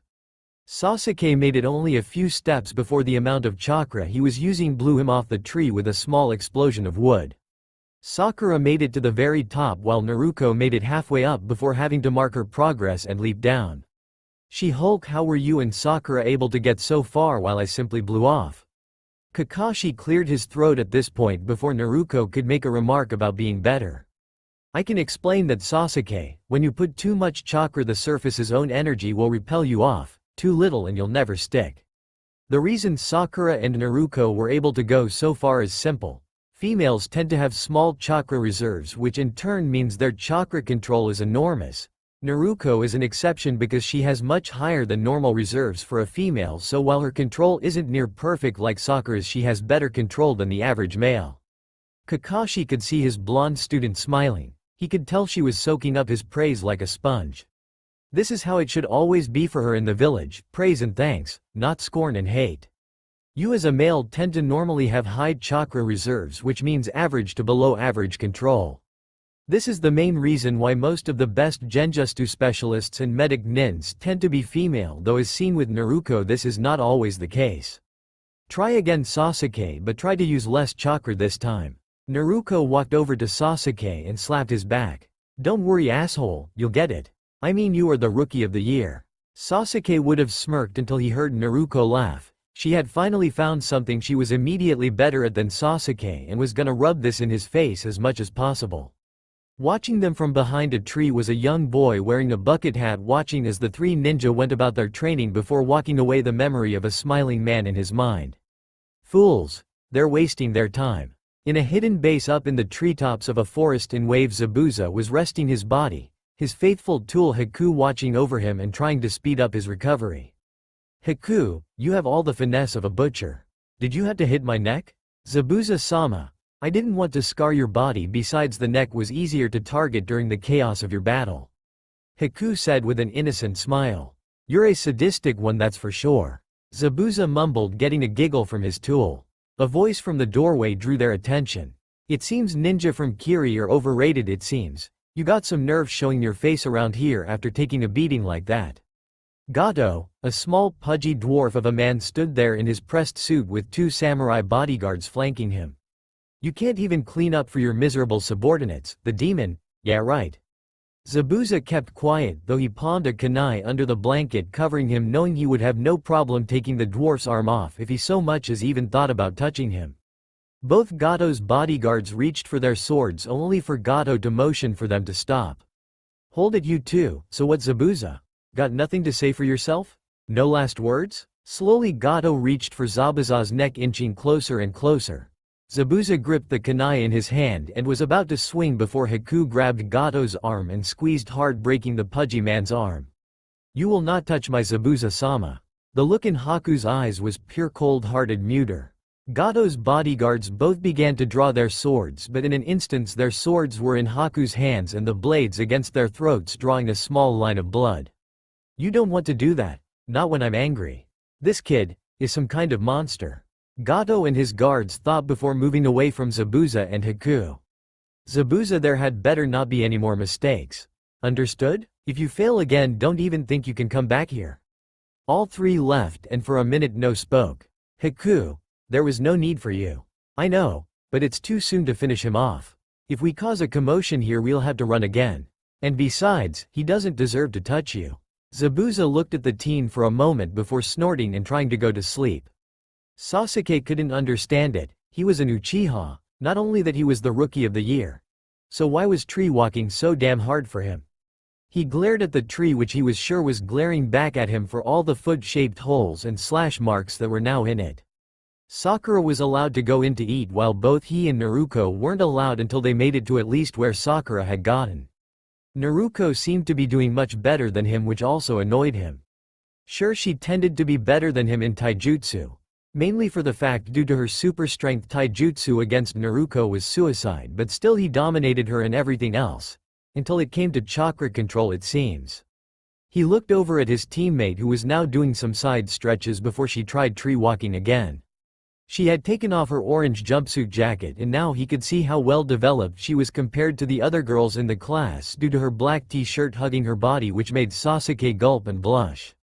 Contrary to popular belief, the last Uchiha, like every growing adolescent male, was interested in females, but he was looking for a certain one that was strong enough to stand beside him, because while he would protect his wife from any threat, it wouldn't be good if she couldn't properly defend herself as well. Plus he still had to worry about Itachi possibly using his wife against him, so until his brother was dead he couldn't afford to be in any romantic relationship. He could hear Naruto mumble about hating her big boobs and had to look away so she wouldn't see his cheeks flush. "Hey She-Hulk, what asshole," Naruto said, but her voice held no malice or anger. It was just simply her pet name for him, like She-Hulk was for her. Do you think you want some help with this?" Sasuke nodded and Naruto had to hold in a squeal laugh at seeing his cheeks blush. He looked so cute trying to ask for help but make it seem like he wasn't. Such a typical prideful boy. "Sure, I'll help you, if you do something for me." Sasuke gave a funny look.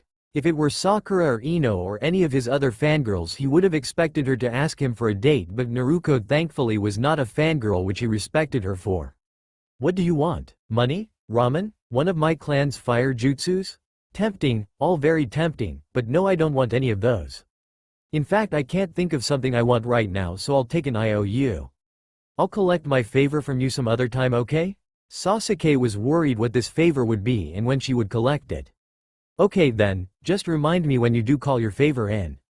"Okay." Naruto wrapped her arm around Sasuke and put him a chokehold, which happened to place his face by her breasts, making him blush, but Naruto was too busy to notice. "Alrighty then, now if I recall correctly it takes mental concentration to generate and manipulate chakra, so you can't be all distracted, you gotta have a clear mind," she said while still holding his head in the chokehold. "Clear head. Got it," Sasuke said, but his mind was far from clear as Naruto's left breast kept getting in his face. "What is she, a C-cup? She's probably the most developed girl of our age group."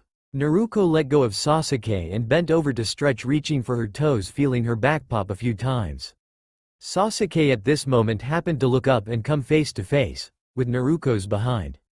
Sasuke's world froze as he felt his shorts getting tighter. "Think about my revenge jutsus, that old cat lady down the street from me, rotten food, Naruto's ass just a few inches from my face. No, shurikens, cold showers, kunai, cold showers." It was then Naruto stood up, crossed her legs over one another and bent over again, moaning as her back popped again. Kakashi naked on a cold day. Kakashi naked on a cold day. Both Naruto and Sasuke were eating at the table. Sasuke had been quiet ever since Naruto gave him that tip, though she did notice he did do a little better after. "Sasuke, Naruto, you both took an awful long time to finish today? What happened?" Naruto swallowed her last bit of rice before speaking, offering her bowl for seconds as well. "It's like you said earlier, Kakashi-sensei, we got too much chakra and stamina." Plus Sasuke was saying something about feeling weird. Sasuke almost choked on his rice and began repeatedly hitting his chest before he could swallow properly. Kakashi watched this and knew something happened between the two, but couldn't figure out what. "I can't believe I missed possible juicy gossip. Just my luck. Why do you all train so hard? Don't you know Gato is just going to kill you?" came a voice from the stairs. Team 7 looked and saw Inari standing there, an upset look on his face. Before Kakashi could speak, Naruto cut him off. I train hard because I have things to prove, to not only myself, but to my team, to my village, to everyone. You don't know anything about us. You act tough but you don't know what it's like to suffer. At that point Kakashi, Sakura, and Sasuke all went quiet. That was not a subject you bring up around Naruto. Kakashi could see his student clenching her shaking fists and hanging her head low. I don't know what's it like to suffer. You're telling me that I don't know what it's like to fucking suffer? Naruto stood up, a look of pure anger in her eyes. Before anyone could do anything, Naruto was across the room holding Inari up by the collar of his shirt. Listen up, you little shit. Don't ever fucking tell me that I don't know the meaning of suffering. You like having a mom and grandpa? Good, enjoy them because I never got to. I never grew up with a mom and dad or any family whatsoever. You ever get picked by your village? No? Well, I do, every single damn day. I deal with glares, hateful remarks, so much shit it would make you cry. I know full goddamned well what suffering is. In fact, I still suffer. Ever since my birth I've had to suffer. Naruto dropped Inari to the ground and gave him a cold look, promising pain if he ever mentioned this again. Kid, don't ever fucking tell me that I don't know suffering. Enjoy coming home to your loving family every night, because I don't get that damn luxury. With that, Naruto walked out of the house and slammed the door, which with her super strength caused the house to shake slightly. Inari began to sniffle before running up the stairs. Kakashi looked at Tazuna, who he could see was shocked. I'm sorry Tazuna-san, that is a very touchy subject for her. I can see that. Is it really that bad for her? Kakashi simply nodded. Sasuke and Sakura were worried. They had never, ever seen Naruto blow up like that. Even when called a bitch, she never blew up like that. Sasuke was about to get up, but Kakashi's hand on his shoulder stopped him. Let her go, Sasuke, she needs time to cool off. Bringing her back now would just set her off again. If she doesn't return tonight, I'll send you to get her in the morning. Sasuke didn't like it, but he agreed. The last thing anyone wanted was Naruto destroying the house or Inari. Meanwhile, Naruto went back to the clearing where they started tree walking, and just as she got to the center of the clearing she took a deep breath before going off. Stupid fucking kid, where the hell does he get off telling me that shit? Raagh. Naruto slammed her fist into a tree and completely shattered the trunk, a large cannonball-sized hole where thick wood once was. The fucking nerve of him. He's lucky he's a damn kid, or I'd fucking kill him. Heyaah. Naruto swung her leg out and her leg slammed into a tree trunk, seemingly caving the trunk in. He thinks he's got it bad? I'm the one who never got a damn good night kiss from my mother. Or have someone tell me they fucking love me. All I ever get is brat, go back to hell, succubus, or some other shit like that. Arrrrrrgh. Naruto slammed her fingers into the ground and pulled, tearing an enormous chunk of earth out, which she hurled at the tree she kicked, making it break and fall into another tree. Throughout the whole night, the sound of Naruto's screaming and trees being destroyed were all that the forest heard. The next morning, everyone but Naruto was gathered around the table as Tsunami made breakfast. I guess Naruto stayed out all night, huh? Tazuna rubbed the back of his neck to get the kinks out before he had to go back to the bridge. Ever since that little argument with Inari, Kakashi said while reading his Icha, he figured his student would be out all night. In fact, knowing Naruto, he was sure the area where they trained was completely and utterly annihilated.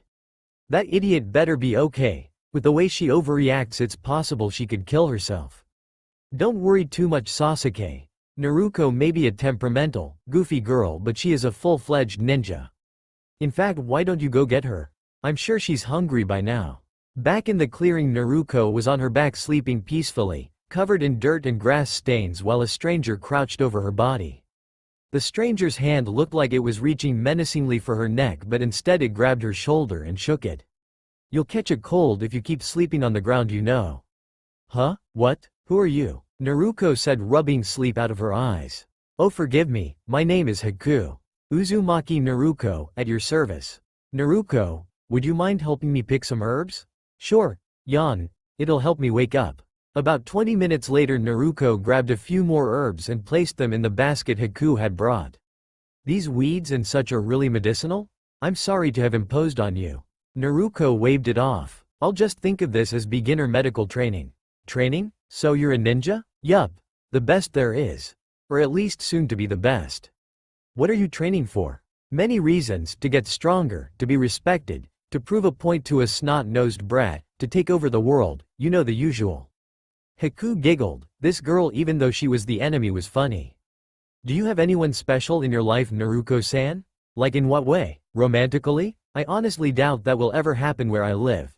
Tee-hee. No, I mean, do you have people who are precious to you? People you would gladly fight for to protect. Naruko thought, and immediately Iruka, Old Man Hokage, Tuchi, Ayame, Kakashi, Sakura, and even Sasuke came to mind. Oh, special like that? Yeah, I do. Then you will truly be strong. I know we'll meet again, so you should know now. Naruko listened intently. Haku was kind to say that about her. I'm a boy. Naruko was stunned. No scratch that she was beyond stunned. In fact, she couldn't even find a word to describe how she felt. There was no possible way in hell this guy in front of her was not a girl. Hell, he was even girlier than Sakura, which said quite a lot. Haku giggled at Naruko's stupefied expression as he left the clearing. Naruko wasn't the first to think he was a girl and probably wouldn't be the last. As the mist ninja left the clearing, he passed by Sasuke, who eyed him suspiciously. Hey She-Hulk, breakfast is ready. Kakashi sent me to get you. Alright, I'm coming. Huh, the world is an interesting place sometimes, don't you think? What are you talking about? Sasuke looked at the blonde like she was crazy. Nothing, just rambling. The next morning, Kakashi, Sakura, and Sasuke all were gearing up to go to the bridge while Naruko slept on. She had done all-night training again, and they wanted to make sure her chakra reserves filled up properly. Just let Naruko know where to find a Tsunami-san, Kakashi said as he led his other two students away. The sunlight filtered into the room where Naruko slept, hitting her on the face, to which she groaned and rolled over. Stupid son, go the fuck away. A scream from downstairs alerted Naruko to danger, and she immediately got her sandals on, forgetting about her jacket. Silently she climbed out of the window in the room and made her way along the roof of the house, where she could see Tsunami being held hostage by two thugs wielding katanas, a frightened Inari about ready to charge them. Stupid kid is gonna get himself killed. Pumping chakra to her legs, Naruko leapt off the roof, copying one of Guy's most infamous moves. Dynamic entry. Her foot collided with one of the thug's jaw, sending him flying off the pier and skipping across the water like a rag doll. In the confusion, Naruko switched Tsunami with a log. Naruko, told you heroes exist, kid. We just tend to show up at the last second, she said with a thumbs up, to which the kid smiled. You little shit, can't you see I have a hostage? I didn't realize I was supposed to give a damn about a log. The thug looked down and saw he no longer had the boy's mother in his arms but a wooden log. Now, unless you want to end up like your partner, I suggest you run. You really think I'm gonna run from a little shit like you? The thug charged Naruko and swung his sword vertically, slicing through what he thought was Naruko but in reality was just another log. Naruko's fists both slammed into the sides of his head, knocking him out. Inari, help me tie him up. His partner was knocked unconscious from my kick, so most likely he's drowned. Hurry, I need to get to the bridge. If these shitheads are here, then that means Gato is probably attacking the bridge. Both of them managed to tie the thug up, which Naruko tossed Inari a kunai and told him to keep his mom safe while she took off towards the bridge. Meanwhile, on said bridge, Kakashi was busy handling Zabuza again, while Sakura guarded Tazuna, and Sasuke was currently facing Haku in what appeared to be a dome of mirrors. Damn, I knew I should have woken up Naruko. She would have fully recharged her chakra by the time we got here, and both Sasuke and I could use some help. Just as Zabuza was about to charge Kakashi, a lone kunai landed in front of him. He was about to ignore it until he saw the exploding tag attached to it. Shit. Zabuza backed away just in time to avoid the explosion, which was accompanied by a loud voice. Never fear, the head bitch in charge is here. She has the element of surprise and she ruins it. Only Naruko. Then again, she's not called the #1 unpredictable ninja for nothing. Sasuke could see Naruko had arrived and smirked. With her here, she could attack from outside while he distracted. Hey asshole, I'm here to save you, Naruko whispered in his ear. So much for that plan. You She-Hulk have a very nasty habit of ruining plans, you know that? Oh shush asshole, just be happy I care enough about you to want to save you. So what's up with the mirrors? He uses them to move at high speeds and pelt me with senbon. My fire jutsus can't melt them, and while my Sharingan has finally activated, it's not fully matured, so I can't fully track him. Okay, so how about I attack the mirrors while you keep him off my back? That was the original plan, only you were supposed to be outside of the dome. Both had to dodge as a barrage of senbon came flying at them. I am sorry, but it is time I end this. The hunter nin began going from mirror to mirror, making it hard for either to keep up. It was only until Sasuke saw another barrage of needles heading towards Naruto that he did something he never thought he would do. He pushed her out of the way and took the hit for her. Naruto looked up at Sasuke and saw he was riddled with needles and had a slight smile on his face. Sasuke, you asshole, why? Why did you do it? Truthfully, She-Hulk, I don't know why, my body sort of moved on its own. Damn it, I can't die here, I still need to kill my brother. Do me a favor, Naruto, and survive. Survive and fulfill your dream. With that, Sasuke stopped moving, leaving a silent Naruto holding the last Uchiha. She may have called him an asshole and made it seem like she hated him, but she didn't. In fact, he was one of the few she could call a true friend. Your friend died like a true shinobi, protecting someone that was precious to him. It was the hunter nin's voice that brought Naruto back to reality. Sasuke's killer was still alive, her Uchiha punching bag. Her friend was dead in her arms because of him. He will pay dearly, she thought as something inside her snapped and red chakra flowed around her body, changing her once blue eyes to a blood red, her already elongated canines into full fangs, and her nails into claws. You'll pay for what you did to Sasuke. I'll fucking kill you. Haku was for once scared. This malevolent red chakra that surrounded the blonde girl was practically oozing killing intent. What chakra is this? The red chakra seemed to coalesce into the shape of a fox's head above Naruto's body while looking at Haku. Impossible. Her chakra is physically manifesting itself. And what an appalling chakra it is. Haku watched as the wounds inflicted on the blonde girl seemed to close on their own, steam rising off of them as they sealed shut. Her wounds, they're healing themselves. Who? What on earth is she? Naruto looked over her shoulder at Haku, her bloodthirst evident in her eyes as she glared at the mask-wearing nin. Both Kakashi and Zabuza both felt the malevolent chakra that washed over the bridge. Is this Zabuza's doing? No, that power. So foul, and evil, yet familiar, it can't be. Kakashi's eyes widened at his realization. This chakra I'm feeling, something about it fills me with dread. Is this Kakashi's doing? No, it seems bigger than Kakashi somehow, but who is giving it off? Zabuza clenched his sword in his hand tightly, fearing an attack from all sides by whoever was emanating that powerful chakra. Naruto. Unbelievable. After all this time, has her seal begun to unravel? Has it broken? No, I can sense we're safe for now. It hasn't broken through yet, not completely. But the seal has slipped or cracked a little, I can feel its power bleeding through. Which means I need to hurry. Listen up, Zabuza, I'm a busy man and you're a busy man. We've both got a lot on our plates, so let's stop screwing around and wrap this up. One big move, winner takes all? Kakashi pulled out a small scroll and unraveled it, smearing some blood from his earlier cut across the length of the scroll before rolling it back up and focusing chakra into it. An intriguing notion. What's left, Kakashi? Show me what you've got. Meanwhile, back in the dome, Naruto turned to face Haku and her face became a snarl as she crouched slightly. She's attacking. She's so bloodthirsty. Completely different from the girl I met yesterday. Haku threw several senbon needles at the charging Naruto, who with a mere roar deflected them away from her. Haku used this chance to move to another mirror, completely surprised at what he just saw. She deflected them, without even touching them. Haku drew 3 senbon and charged towards Naruto, who merely punched the ground and sprung to the side, dodging the ice user's attack. I've got to make it to the next mirror. Before Haku could even try to make it, Naruto had grabbed a hold of his arm, squeezing with all her considerable might.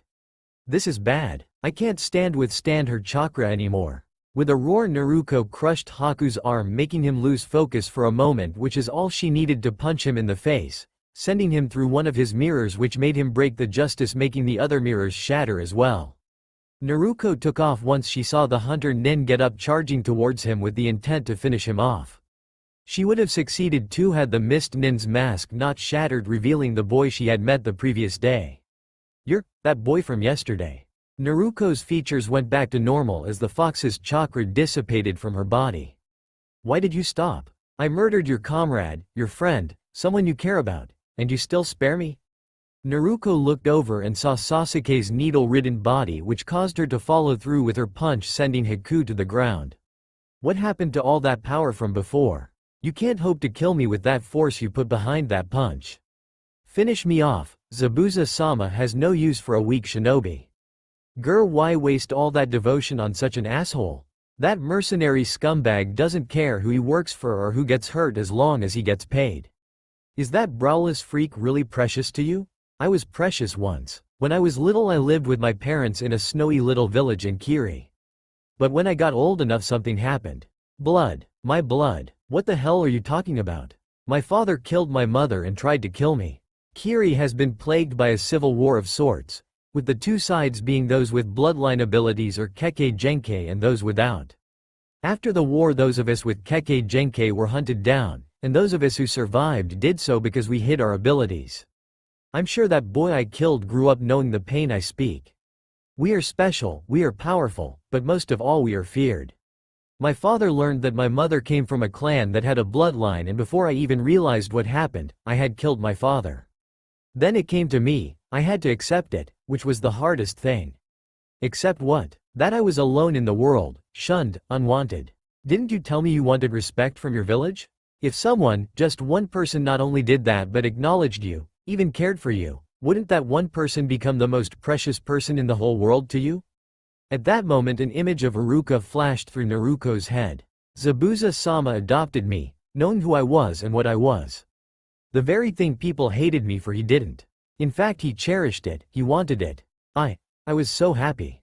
Naruko, please, take my life. Kakashi flipped through hand seals while still holding the scroll before slamming it down on the ground. Kachiyose no jutsu. Doden. Suiga no jutsu. That posturing will get you nowhere, Kakashi. I have you completely in my spell. A small sound alerted Zabuza as several ninja dogs erupted from the ground, each biting him to hold him in place. When your eyes and ears fail you, you can always follow your nose. This jutsu is specifically made for tracking, it's why I went out of my way to bleed during our little bouts. My nin pups have your scent, the fog is lifting and your future is clear. Your future is death. Ha, I've had enough of your bluffs, Kakashi. Who's bluffing? You're going to die one way or another. You're willing to let waves suffer to advance your own ambitions. That is not what a true shinobi does.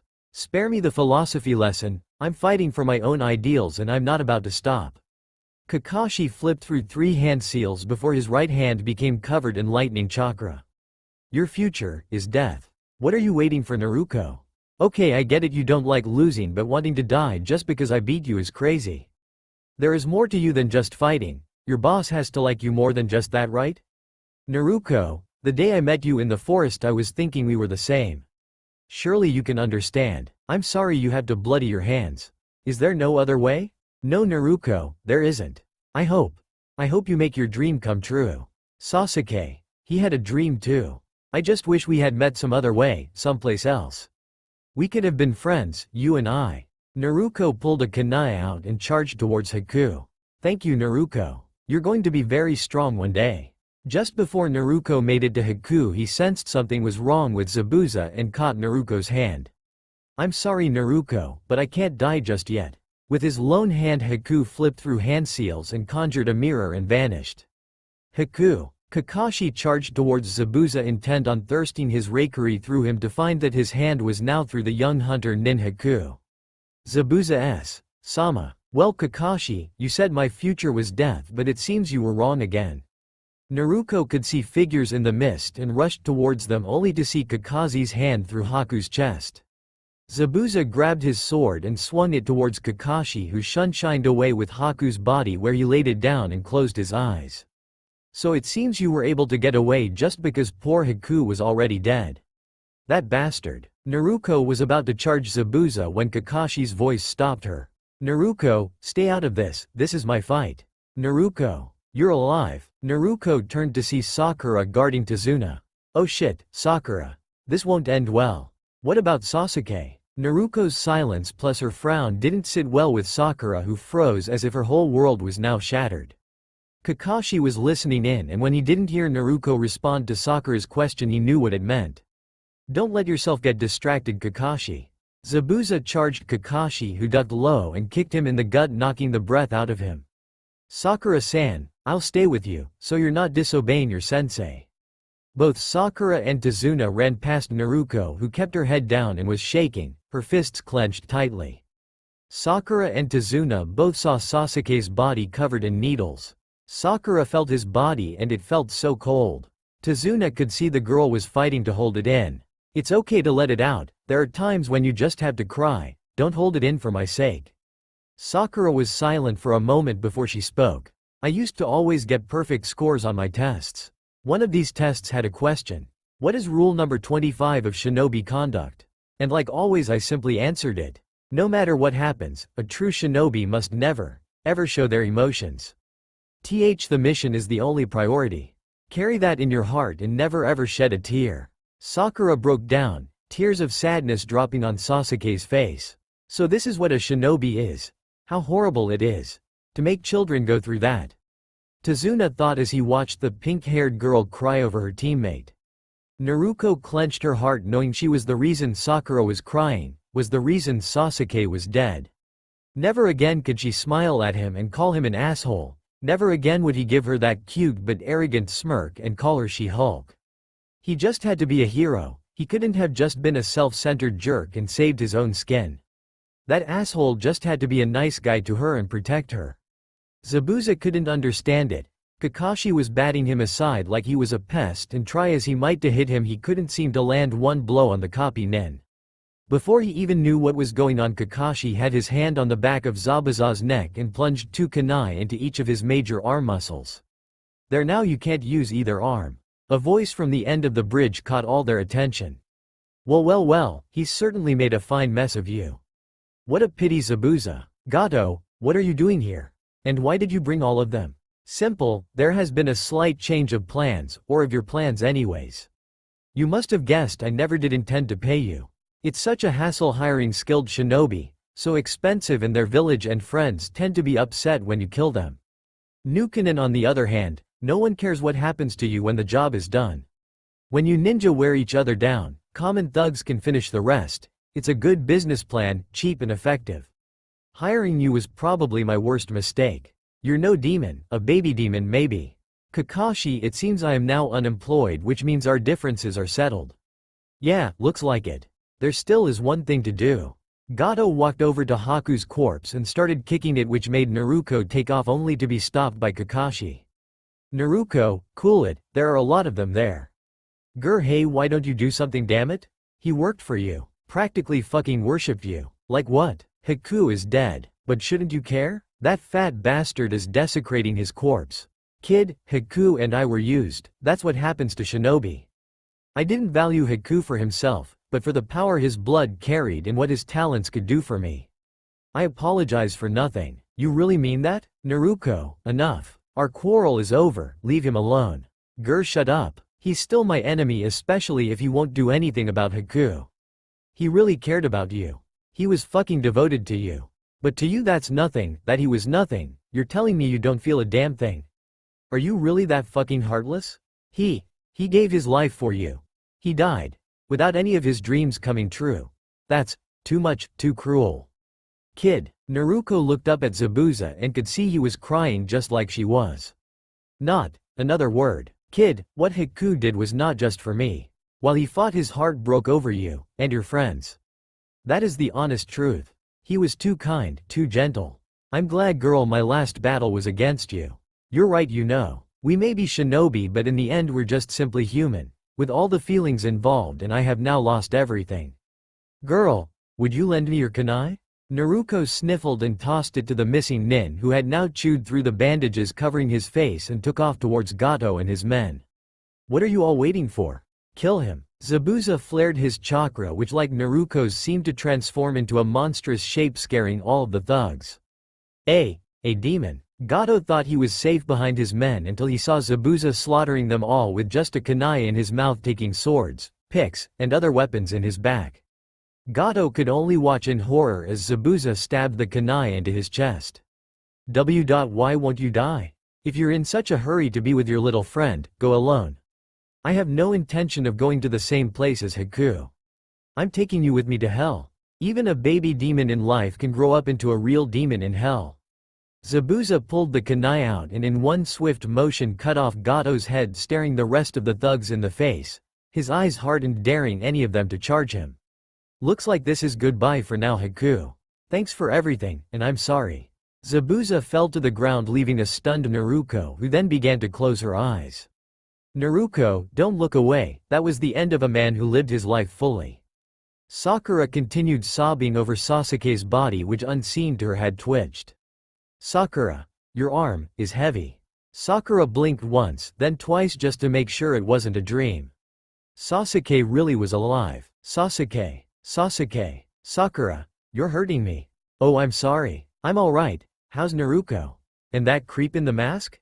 Don't try to move. Naruto's fine and the boy in the mask is dead. What, did Naruto? No.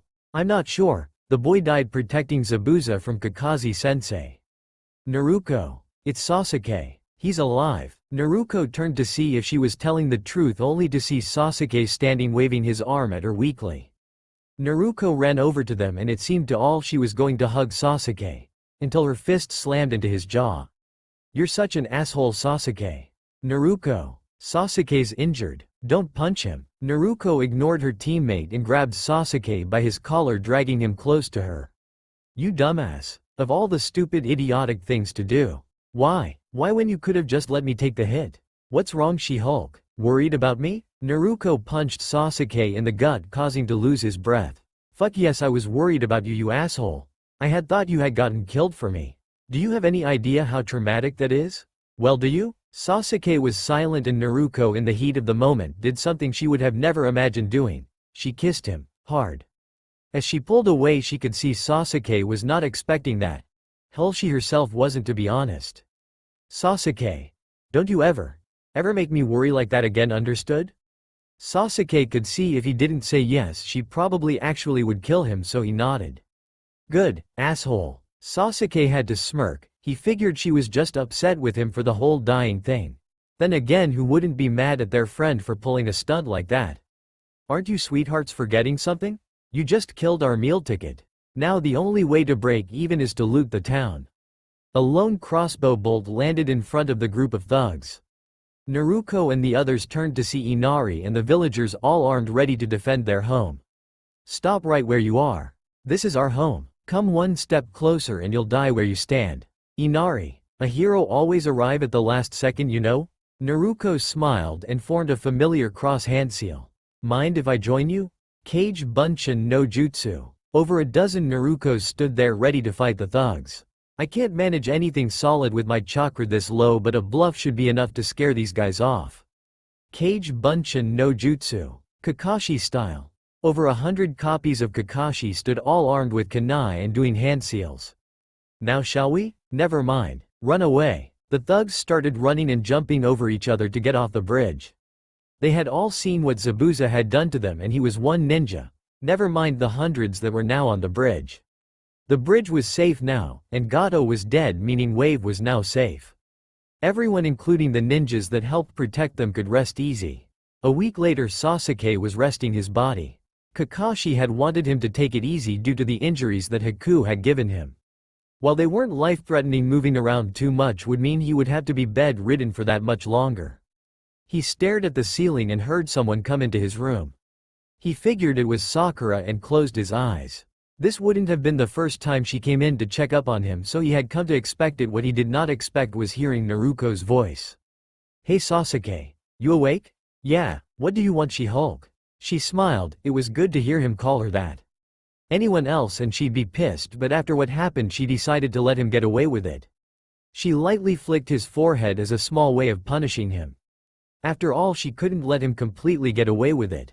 I never got to tell you thank you. You know, for saving me on the bridge. You're the first person to, stick their neck out for me. This is really hard for you, isn't it, She-Hulk? Well, sorry, I'm not used to guys saving my life, so forgive me, oh Lord Uchiha, if I'm new to the whole thanking you thing. Sasuke had to smirk. The pouty look she had on her face was cute. I just wanted to say thank you. You saving me means a lot. Just don't expect it to be a regular occurrence, okay? Sasuke was about to tell her to go to sleep when he felt her lips on his again for the second time since the mission to Wave started. Her lips are so soft. Thanks for being my knight in shining armor. Even if it'll never happen again. Now get some sleep, asshole, we're leaving tomorrow.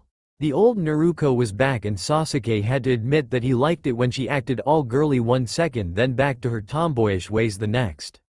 He watched as she walked out and remembered the 2 kisses they shared, the heated one on the bridge and this soft one they just shared. And wow, Naruto could change from fiery tigress one second to soft flower the next. What a woman. Team 7 stood there in front of Tazuna and his family. The bridge was now completed due to Gato being killed and the bridge builder had decided to see the team off. You guys are welcome back here at any time. I'll be sure to visit. I'm gonna miss you guys. Naruto One-chan better visit. Naruto merely smiled and gave Inari a thumbs up. You know it. As the team left, Tsunami stood there with her father and her son and wondered something. Father, what are we gonna name the bridge? I was thinking. The Great Naruto Bridge. After the girl who brought hope to our once shattered land. I think that's a wonderful name. Team 7 had just gotten done with a mission and Kakashi could see a hawk carrying a message to the Hokage Tower. So it's that time of year again. Wonder if these 3 are ready? He looked over and saw Naruto was giving Sakura another noogie, meaning the pink-haired girl said something to Naruto that while it didn't warrant bodily harm it still deserved some punishment. My god, your teamwork is atrocious. You know what? Let's call it a day, I got my reports to turn in. I'll see you guys later. Sakura came up to Sasuke and batted her eyes at him. Naruto was about to laugh. She always loved seeing Sasuke shoot the pink-haired girl down. Sasuke-kun, I was wondering if, we could work on our teamwork together? Why do you waste your time flirting when you should be practicing? Right now you're the weak link of our team. Even Naruto is better than you. Sasuke walked away not saying another word. Naruto had to admit Sasuke could drop someone hard. She was glad she wasn't a fangirl of his, otherwise she would have to face the same as Sakura. Hey Bubblegum, if you want you and I can train together. Kakashi at this moment decided to go deliver his reports and find out if the Chunin exams really were being held in Konoha this year. Naruto couldn't help but feel she was being watched and could see a completely square rock with 2 eye holes cut out into it. Konohamaru-kun. You realize rocks aren't completely square and don't have eye holes, right? Aw damn it, we're never gonna get this right. The Hokage's grandson had taken after Naruto in more ways than one, her cursing being one of the ways. Oh, it's you guys. What's with the goggles? Isn't it obvious, One-chan? You're our idol, so we're copying the style you used to wear. Oh okay. What do you mean okay? So what, you're too important for US now? You promised to play ninja with USONEECHAN. What kind of ninja plays ninja? Sakura asked, then she remembered what Sasuke said. Naruto was better than her, so she guessed she could play ninja since she apparently was the second strongest in the group. One-chan, I know this is probably a stupid thing to ask, but are you in her? Konohamaru stuck his pinky out, which made Naruto sigh before grabbing Konohamaru's collar. Konohamaru-kun.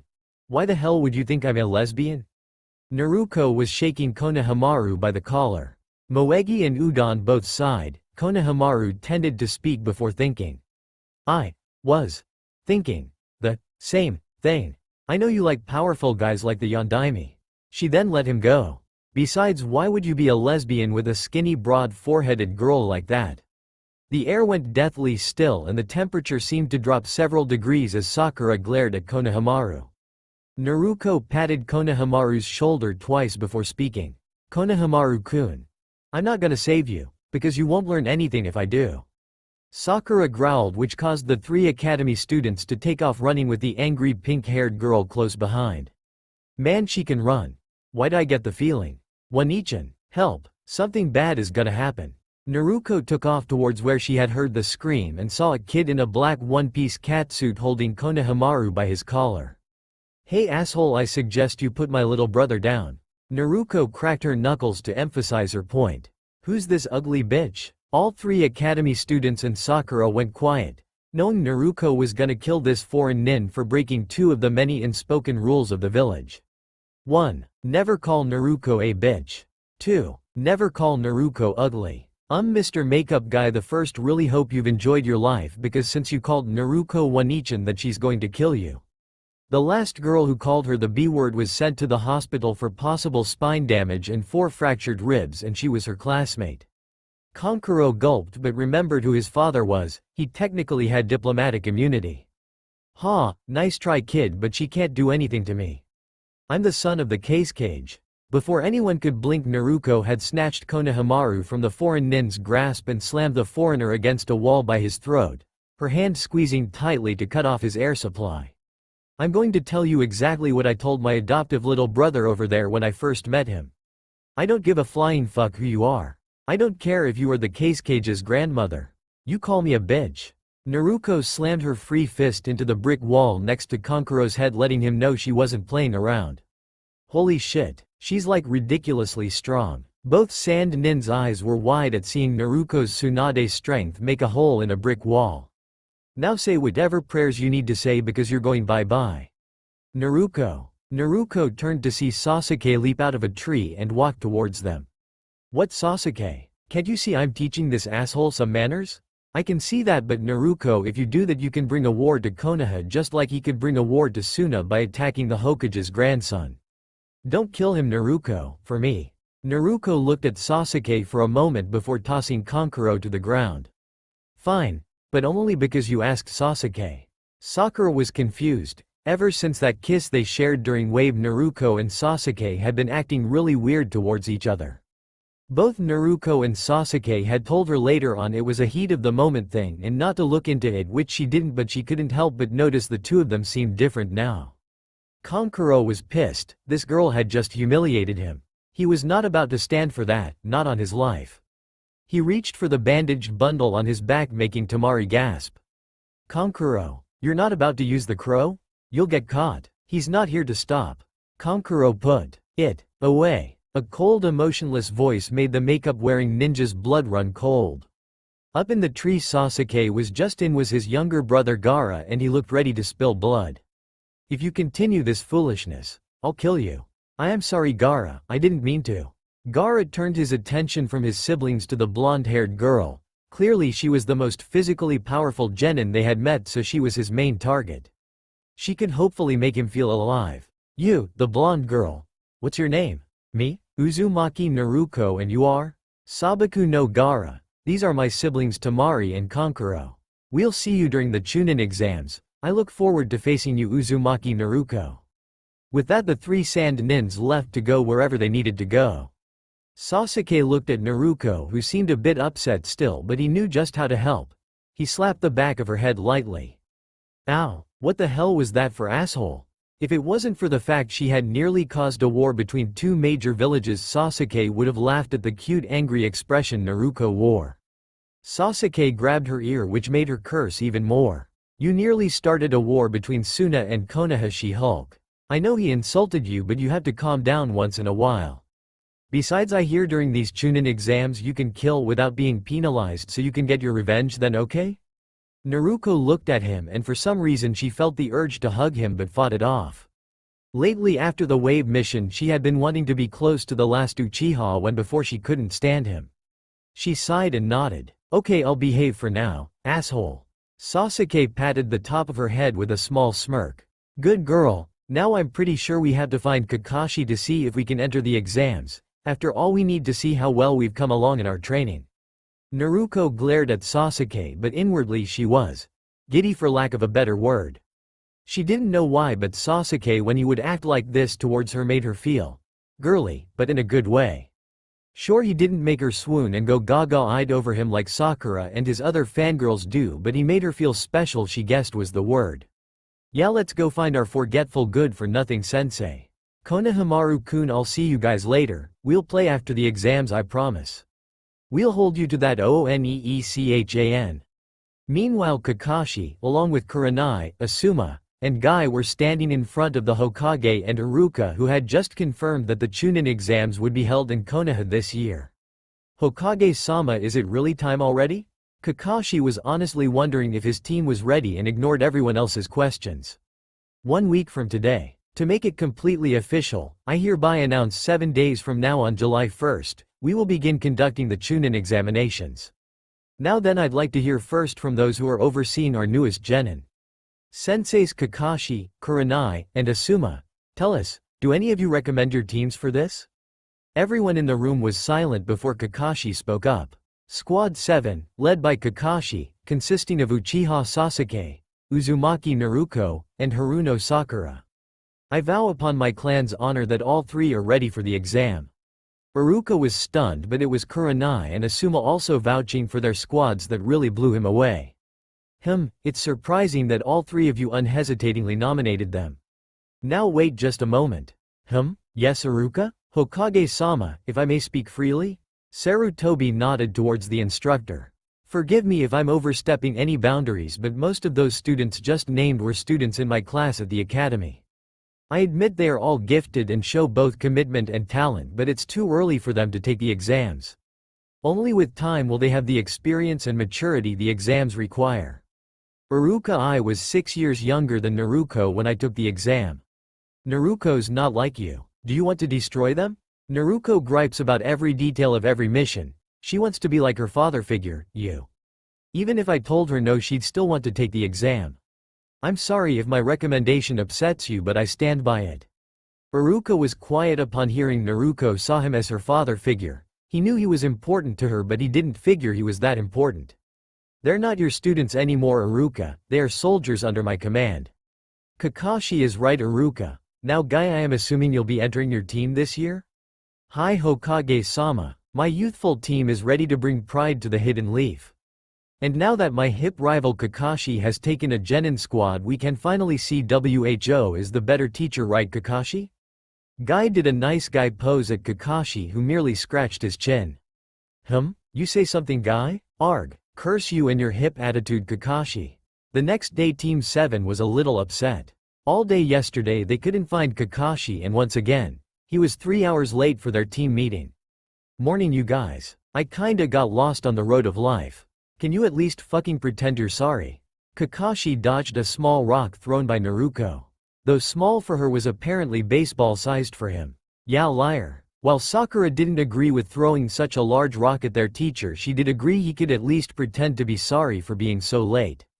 Sigh, sensei, help me curb your daughter's foul mouth somehow, please? I beg you. Well, I got a surprise for you three. I've recommended you three for the Chunin exam.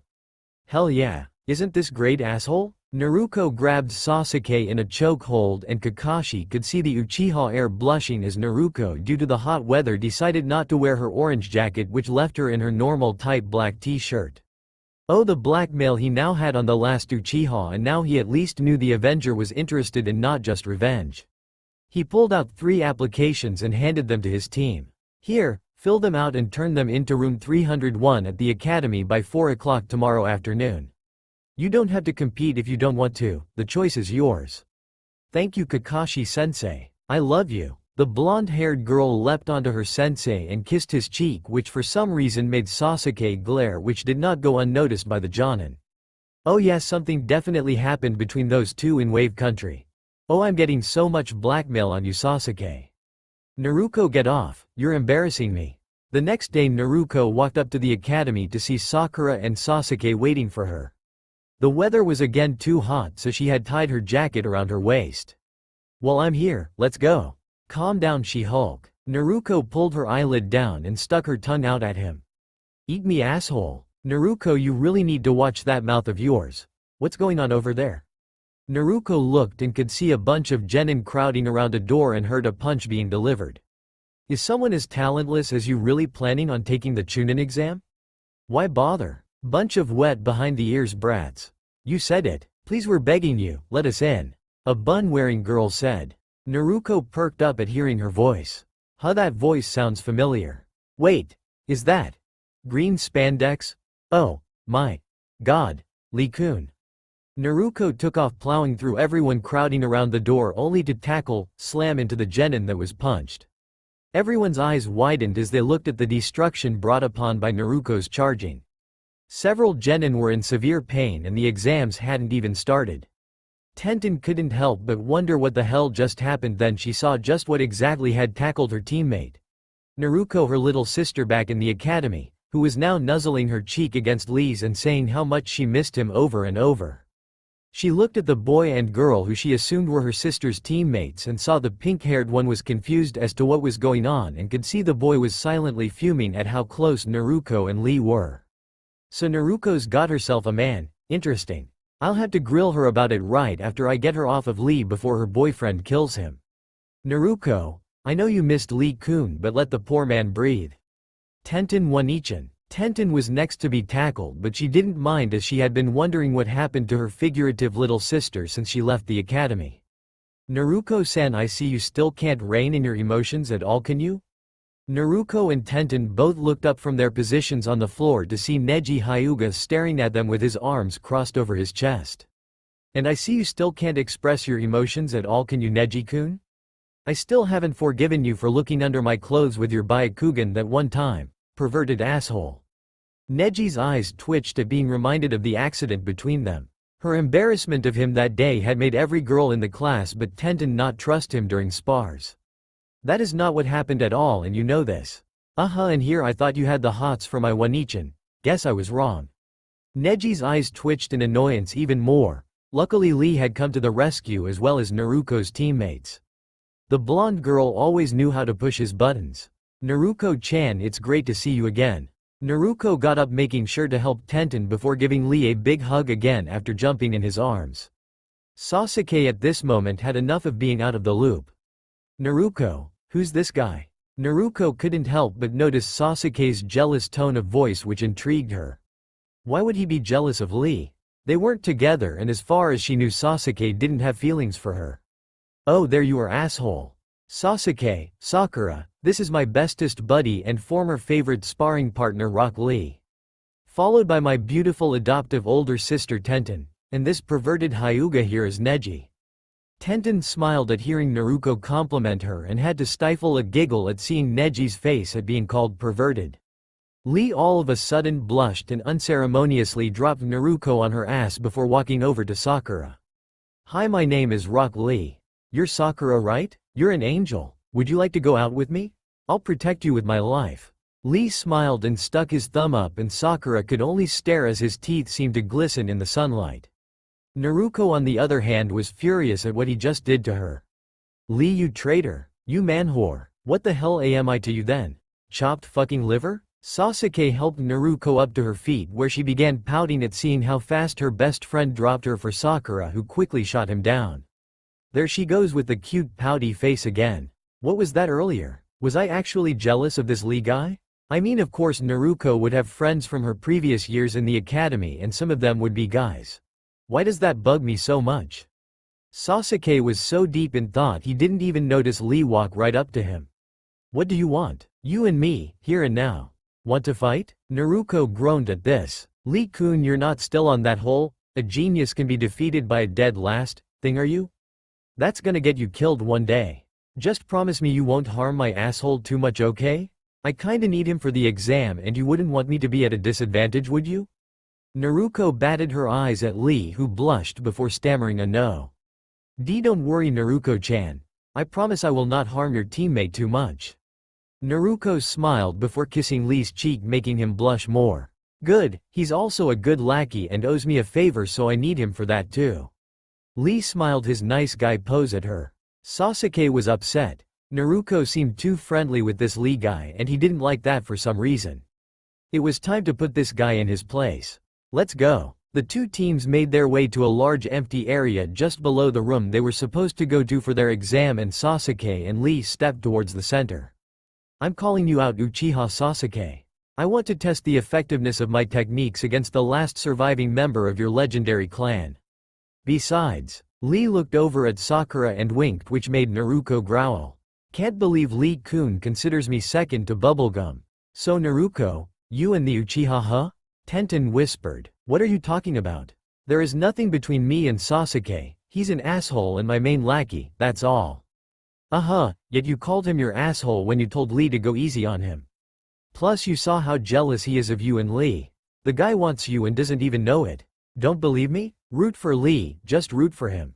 Okay, go Lee-kun. Sasuke at that moment glared at Naruto, his Sharingan briefly activating before vanishing. See? I told you. Did you see that look on his face? Pure jealousy. Now go ahead and compliment Sasuke. We need him going in with a clear head, not angry. You're still my favorite asshole Sasuke. What the hell kind of compliment was that? Then again, Naruto did always do things differently. Sasuke smirked at hearing that, while Lee may have known Naruto longer him and her had something special. What am I talking about? Me and Naruto? Together? Get real, I can't have any relationships until Itachi is dealt with. Neji stepped in between the two fighters, his hands held above his head. Alright, on my mark, the fight will begin. Neji stepped back, giving them a clear path towards each other before dropping his hands. Kaishi. Sasuke took off towards Lee, who merely vanished before reappearing in front of Sasuke. Konoha Senpu. Sasuke ducked under the first kick only to have to block the second one, which seemingly got under his guard and sent him flying. How did he get under my guard? Is this some kind of illusion? Martial arts? Maybe the Sharingan will help. Sasuke's eyes changed to their two-tomo form, which got a smile out of Lee. Sasuke has no idea what he's getting himself into, as he. Tenten asked, to which Naruto sighed. Nope, Lee is gonna crush him, Sharingan or no Sharingan. I just hope Lee remembers his promise to not hurt him too much.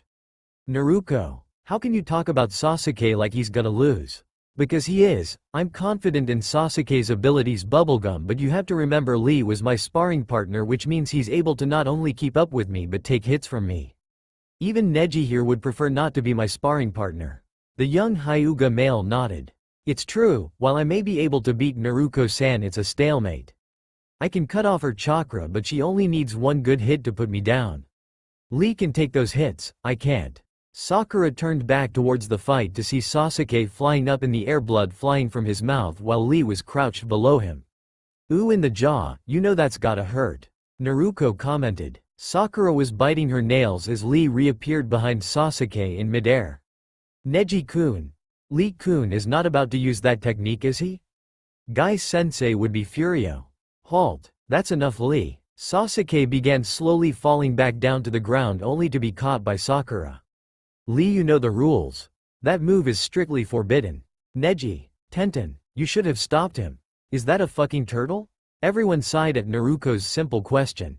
Yes, Naruto, that is one of Guy-sensei's summons, which means Meta Guy is here. The exuberance of youth, you are all full of it. Now Lee. Yes, sensei. Idiot. Guy slammed his fist into Lee's face, sending him to the ground, making Neji and Tenten shake their heads while saying, here it comes, and Naruto shake her head. She was aware of how eccentric Guy was, and she was about to see firsthand just how eccentric. You, Guy-sensei. Both student and sensei had tears in their eyes. Guy-sensei. I. Hush, Lee. Not another word. Guy-sensei. Lee. Guy-sensei. Both ninja hugged each other, making Neji and Tenten slap their faces with their palms, and all of Team 7 gape. What the hell did Guy do to my Lee-kun? Ew. Uchiha Sasuke. Lost to this? I'm jealous of this? A touchy-feely crybaby? Lee, I understand it is because you're young. Guy-sensei. Oh brother. Tenten said, knowing what was coming next. It's alright, Lee, mistakes and youth go hand in hand, but I can't let your attempt to break the big rule go unpunished. Your penalty will be to sweat after the Chunin exams. Here it comes. Neji was waiting to see what crazy punishment Guy would make Lee go through, and probably try and have them go through it as well. 200 laps around Konoha, followed by 500 push-ups. Guy-sensei. By the way, how is Kakashi Naruto? And am I still above him on your growth chart? Still as lazy as ever, Guy-sensei, and yes, you are, as Lee-kun demonstrated the Sharingan can be beat, though he wasn't using your technique to fight it. At hearing this, Guy let loose a thunderous laugh. Ha ha, I still one-up my hip rival, though his laziness prevents you three from experiencing the full springtime of youth. Both Sakura and Sasuke looked over at Naruto, who was shaking the weird bushy brow Jonin's hand like they were old friends. I still wished you'd have graduated with my other youthful students. I could have taught you a lot to harness that great strength of yours, but it's all the same, you ended up with Kakashi. He shall help you attain your full youthfulness. Thanks, Guy-sensei. I honestly love to stay and chat, but if we all don't leave, we'll be late for the exam start. My god, you are correct. We must make haste. All of you jump on my back. I shall get us there in 10 seconds, or I'll climb the Hokage monument with my teeth. Hell yeah, what are you two waiting for? You guys have to try a piggyback ride from Guy-sensei. It's like a roller coaster ride.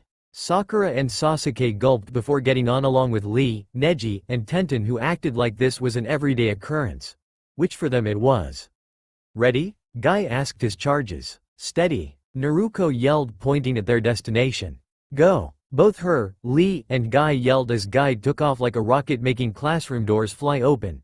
Paper flyers fly off the walls, and some lockers open from the sheer force of Guy's speed. Kakashi was surprised his students were nearly late. They had only 5 minutes left and he hoped they hadn't picked up his habit of being late. That wouldn't look good during a Chunin exam, especially their first one. He heard a small sound coming from the end of the hallway and listened as it slowly picked up volume. It almost sounded like someone yelling Yahoo at the top of their lungs. Then he recognized who was yelling. Naruto, and he had an idea what the green blur his team was on was. His suspicions were confirmed as the green blot came to a stop in front of him, leaving dust, flyers, and various other things flying around them. Kakashi almost laughed at seeing Sakura's hair all messed up from the speed Guy was moving at. Naruto, Lee, time me. 9.8 seconds, sensei. Ha ha ha, victory. The springtime of youth is with us this day.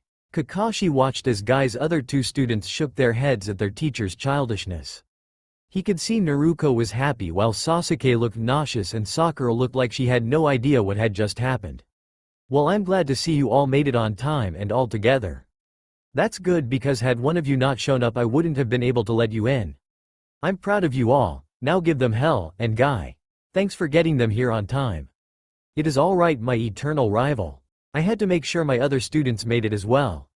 Now let our youthful students proceed while we take care of our plans for the rest of the exam. As Teams 7 and 9 walked in, both of them all were surprised at how many people were there waiting. Wow, you said it, Naruto-chan. Sasuke-kun, where have you been, cutie? Grr, Ino pig, get your hooves off of Sasuke. Naruto knew if she left this up to Sakura, Ino would win this little duel. Time to bring in the big guns. Sakura, let me handle this. Naruto? Sakura watched as Naruto walked over to Ino, said something to her and almost laughed as she jumped off Sasuke like he was made of lava. Naruto walked back over to Sakura and even Tenten wondered what she said. What did you say to her? I reminded her of the academy incident, and if she didn't get off Sasuke it was going to happen again. Academy incident? Oh, I gotta hear this one, spill it, Imouto. She called me a bitch so I suplexed her. Ouch, well she should have known better. Yup, anyways Yahoo, hey, we're all here. Naruto looked over and saw Team 8, which consisted of Hyuga Hinata, Aburame Shino, and Inuzuka Kiba. Hinata Naruto had no problem with, or Shino for that matter, he left her alone. Kiba was her biggest issue. I thought I smelled wet dog. Bite me, Naruto. I would, but you'd probably like it too much. Troublesome, here they go again. Airhead blonde, flea-bitten mutt, Kiba-kun, Naruto-chan, please stop fighting. Yes, do what the little lady says and please shut up. Everyone turned to see a gray-haired kid with glasses on. You kids are barely out of the academy, this isn't a school field trip, you know. Who the heck are you? Name's Kabuto, so what? Everyone here is on edge. I figured I needed to get you guys quiet before someone snaps and kills you. But you probably don't care what I say, you're all hotshot genin who think you know everything. I remember being like that. Is this your second time? Sakura was curious. Not second, seventh. Twice a year going for 4 years. Wow, you suck. Naruto was blunt as ever. Cute, now as I said you all need to calm down a bit. Everyone here is looking to hurt yo. What the fuck are you all staring at? Listen up, my name is Uzumaki Naruto. Head bitch in charge. You got a problem with that, I'll kick your ass. Got it? Outside of the room Kakashi and Guy were listening in and smiling at hearing Naruto's scream, challenge. She certainly is full of youthfulness, isn't she, Kakashi? That she is, Guy, though I wish I could do something about that potty mouth of hers. In the classroom several large explosions of smoke appeared at the front, revealing a large scarred man along with over a dozen Chunin, all grinning at the junior ninja assembled. My name is Morino Ibiki and for the first part of this exam I am your god, understand? That's all for now. If you want to see next part, then please like this video and subscribe my channel. Thank you.